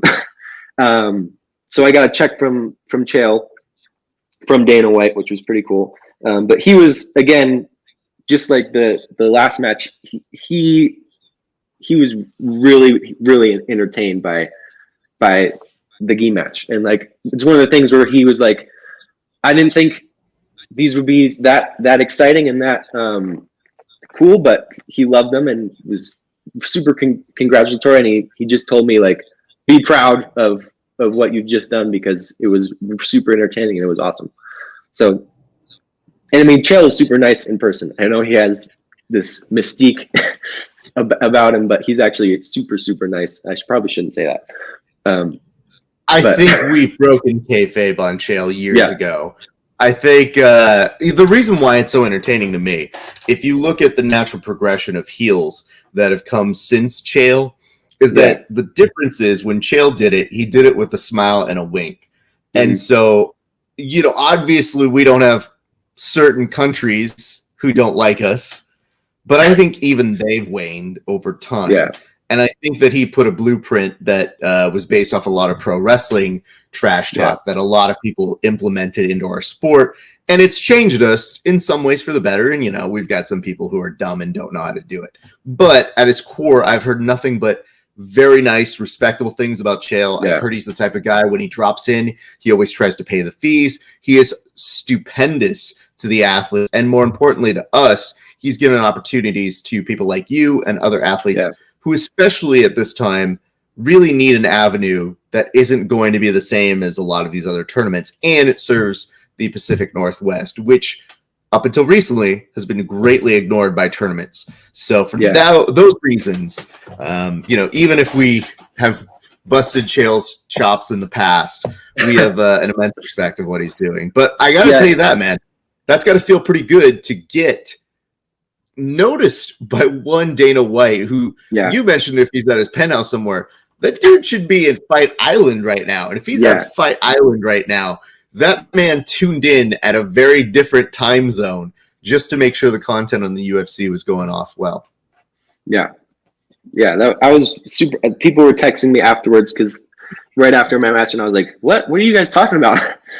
But it was super surprising and really, really satisfying and cool. Well, let's do a little bit of background story. I know we're going to be rounding third here in a few minutes, but I did want to know, where does your martial arts journey begin? So I started when I was about 8 years old. So I'm going on almost 15 years now. And my dad was in the Army for a long time. So I started on an Army base in North Carolina that had a kids jiu-jitsu program. And I started out there with my younger brother, who had since, he's kind of fallen off the jiu-jitsu wagon, which is sad. He got a little burnt out on it a few years ago. My dad trains as well, and we always hope that he'll come back one day to jiu-jitsu, but he's found other things that he likes, and that's cool too, as long as he's happy. But of course, we always want him back in jiu-jitsu at some point. It vaguely sounds. It vaguely sounds to me like you guys at Thanksgiving, like, just conveniently leave out a gi at like the dinner table, and you're just like, "Oh, how did that get here?"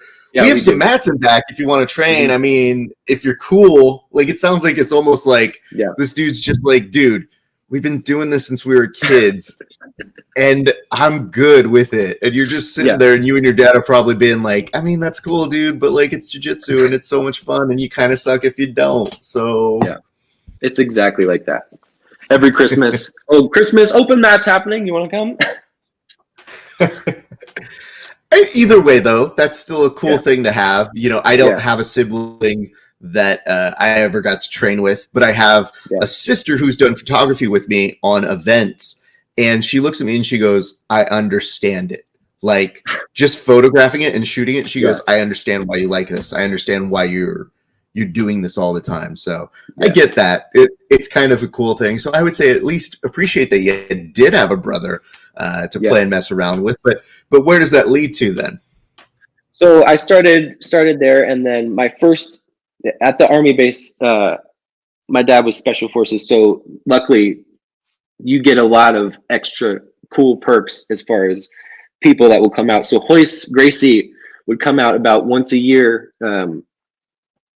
for the Army guys, and he came out to the kids classes and would like check out the kids classes, and he actually promoted my brother and I to our yellow white belts. So our first promotion was by Hoist Gracie, which is pretty cool. Kind of an awesome, token to have a picture of Hoist giving you your yellow white belt. So that was pretty cool.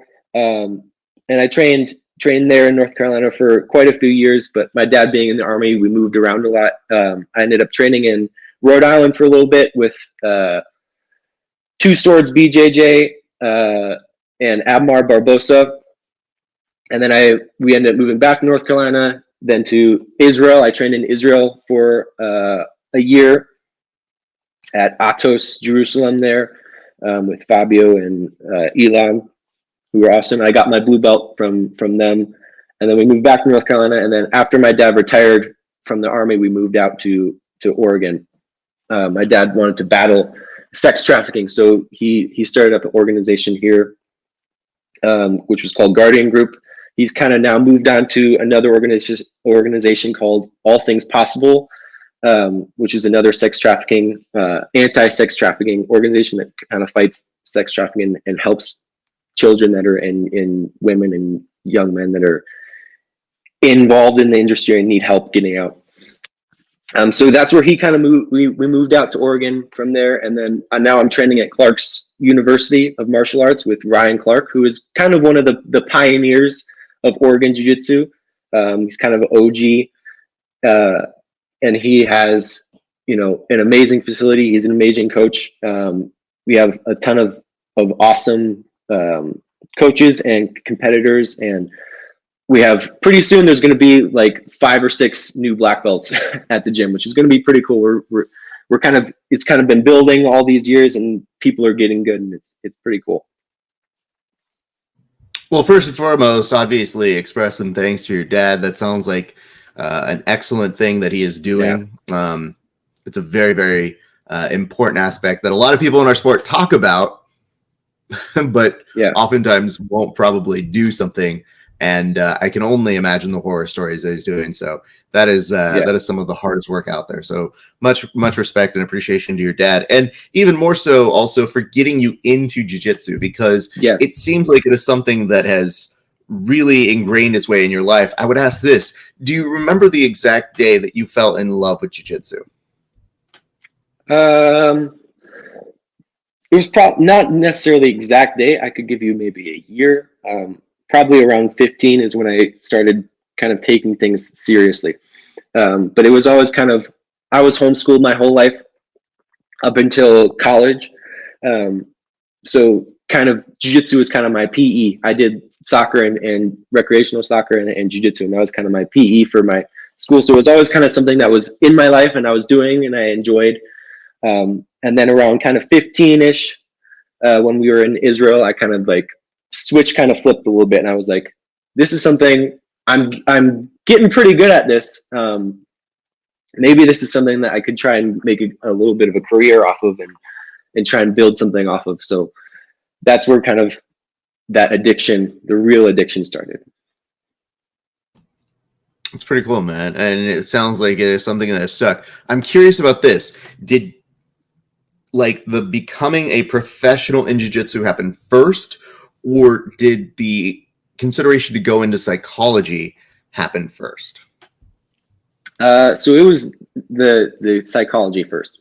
So my plan is I'm going to get my bachelor's, and then I'm maybe going to take maybe 6 months or a year to really, really focus on jiu-jitsu and competition and stuff. And then I'm planning to try and do maybe a little bit of more graduate stuff. But I really want to try and create a little bit of a niche for myself in psychology with jiu-jitsu. So kind of like a sports psychology niche, which is still kind of, there's concepts all over the place, and I still haven't really been able to really dial in what I want to do with that yet. But I'm really interested in psychology. I love jiu-jitsu, and to me, I always try and find things that I love and try and merge them together. So that's what I'm trying to do lately. I think that's great, man, because we hear all these horror stories with so many athletes where they take a big loss and then they need to go through and they have to get a sports psychologist and all that sort of stuff. To be able to mitigate that for yourself, it has to be very helpful as a competitor, but also it's got to be a very interesting thing because sports psychology is not new, but Yeah. I would say its implementation in jiu-jitsu is still in its infancy. So to really be there and to be able to explain things in both worlds, I think is a very vital thing that the sport needs. Yeah. It's one of the things that I've been looking at in terms of during Corona, we've been trying to not even evaluate, I'm not qualified to evaluate, but we've been trying to study and more so explore what people have been going through, both physically and mentally, as a result of losing some of their training. And some of these interviews have turned into therapy sessions, and I'm like, I'm not this guy. I am learning a lot about you, but you do find how much it means to people when it gets taken away. And in that regard, in that respect, it's been very interesting to hear people's journeys and stuff. I guess I would ask you, what from your perspective have you seen from people in terms of their mentality when they've had it impacted as a result of Corona, if I could ask? So I think there's whole lot of kind of depression and a lot of, unease and a lot of blaming on other things and trying to find things that you can blame, kind of like trying to find scapegoats for your anxiety or your fears or your loss of a job or family members or whatever. I see a lot of that. And I think, especially with physical fitness and with jiu-jitsu or anything like that, I feel like it's so beneficial to people. People at my gym, we had to take, of course, like 3 or 4 months off of training, but people still like train at their house and they still try to kind of keep going a little bit. And everyone at the gym is like normal and like still like super positive and everyone's kind of the same as they were before.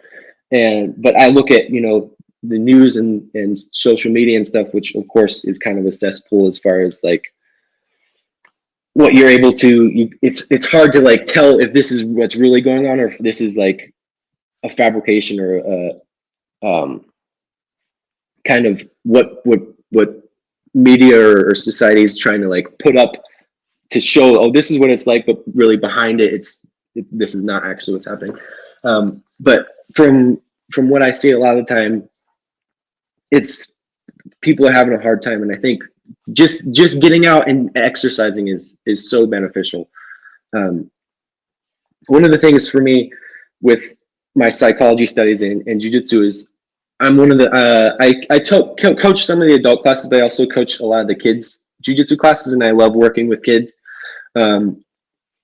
So one of the really interesting things for me is trying to kind of bring that psychology, bring my knowledge in psychology, which is still, somewhat limited. I'm still learning, of course, but trying to bring that into a kid's, to kind of teach that in a kid's environment where kids can kind of understand why they're doing something, why that's helping them in certain ways. So to me, I one of the things that really interests me is with my dad, we do a lot of self-defense courses for like free self-defense courses for women and kids and stuff. And what happens is people that were victims of sex trafficking or they're survivors of sex trafficking or abuse or something, those people will show up, and they show up and they're super, super timid and they're like super worried about doing this stuff. And as soon as they start doing it, you can see their confidence, you can see their self-esteem like build so high just from doing, an hour or two of self-defense stuff. And I think that's kind of goes to show in a time like this where there's so much uncertainty with election, coronavirus and everything. There's so much uncertainty. If you try and find something that you enjoy or find, if it's exercise, if you want to do self-defense class or you want to do jiu-jitsu, you want to do some kind of martial art where you can kind of like tune out everything that's going on outside of what you're doing right in that moment and kind of be able to, it's almost like meditative in a way. And I think that's super, super helpful for people. It's great stuff. Well, listen, Aaron, I appreciate the conversation. I would love to continue this. I'm sure you're going to be competing more. Obviously, Pan Ams are happening this weekend. Right. More importantly, I would love to be able to reference you back when we're trying to figure out what's going on, not just psychologically, but I think that it's very interesting in that you have also a weapon when you are teaching the kids of saying like, hey, listen, I was a kid who was also training very young, and you've seen a number of people, you've experienced it yourself. And I think that is a valuable asset to those kids who both are just trying to learn a sport and could also be the people who end up killing us because they're so good at jiu-jitsu.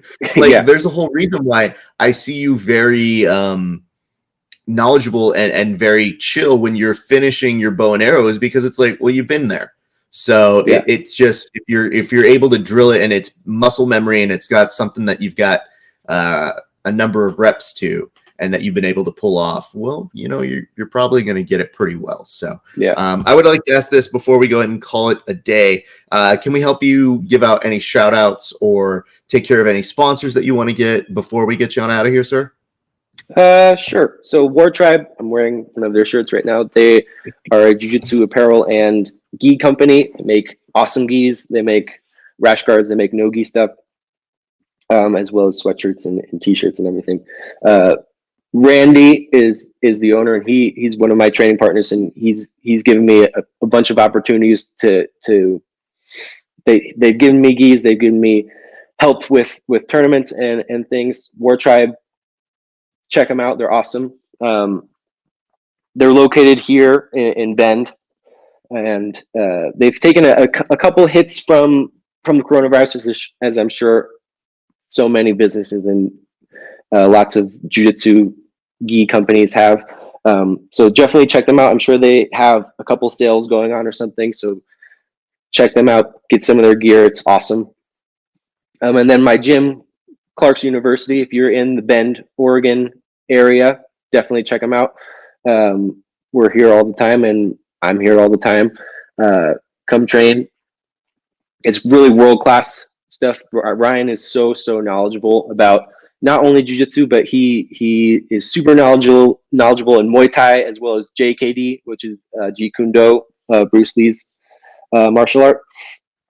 One of the scariest people you'll ever meet, and nicest people at the same time, because he's so nice, and then as soon as he picks up a knife or a stick or puts on a gi or puts on his gloves, all of a sudden you see this, how much knowledge he has and how many different ways he could take you apart, which is pretty cool. So definitely check out Clark's University if you're in the Bend area. And then my strength and conditioning coach, his name is Dwayne at Epoch Descent, here in Bend as well. Amazing strength coach, and would definitely recommend him. What's great, Aaron, I just wanted to tell you, man, thank you for holding it down for the gi. Yeah. There's a whole bunch of us. We look at you guys, and I don't like putting pressure on people, but I like telling you, listen, we really need this, man. Like, we don't have any other people going in the gi. And when they do, and especially when there's a bunch of drunk people with beers yelling out stand-em-up versions of all things gi, thank you so much for putting on a great show. And, I've liked your vibe, and I wanted to make sure that, we haven't had the opportunity to do a post interview on one of these things yet, but I just was so happy that you were able to put another great showing at Submission Underground. I said, we need to end this. We need to get to talk to you, and I'm really glad that we did, man. So awesome. I look forward to talking to you again in the future. I know that you're going to keep going and grinding, and I wish you luck over at this week's Pan Ams, man. Thank you. Yeah. Thank you for the opportunity. It's really cool. First time ever doing any kind of interview or podcast or anything. So that's really cool. And thank you so much. You did the work. I just put you on. Ladies and gentlemen, Aaron Tiegs, everybody. All right, everybody. That was a fun episode. I told you we had a jam-packed episode. I cannot thank you enough for sticking around for the entire thing. If you just showed up, go watch it from the beginning. You can do that now. I think. I don't know. I don't know how the internet works. I just know I put this out there and for the most part you watch it.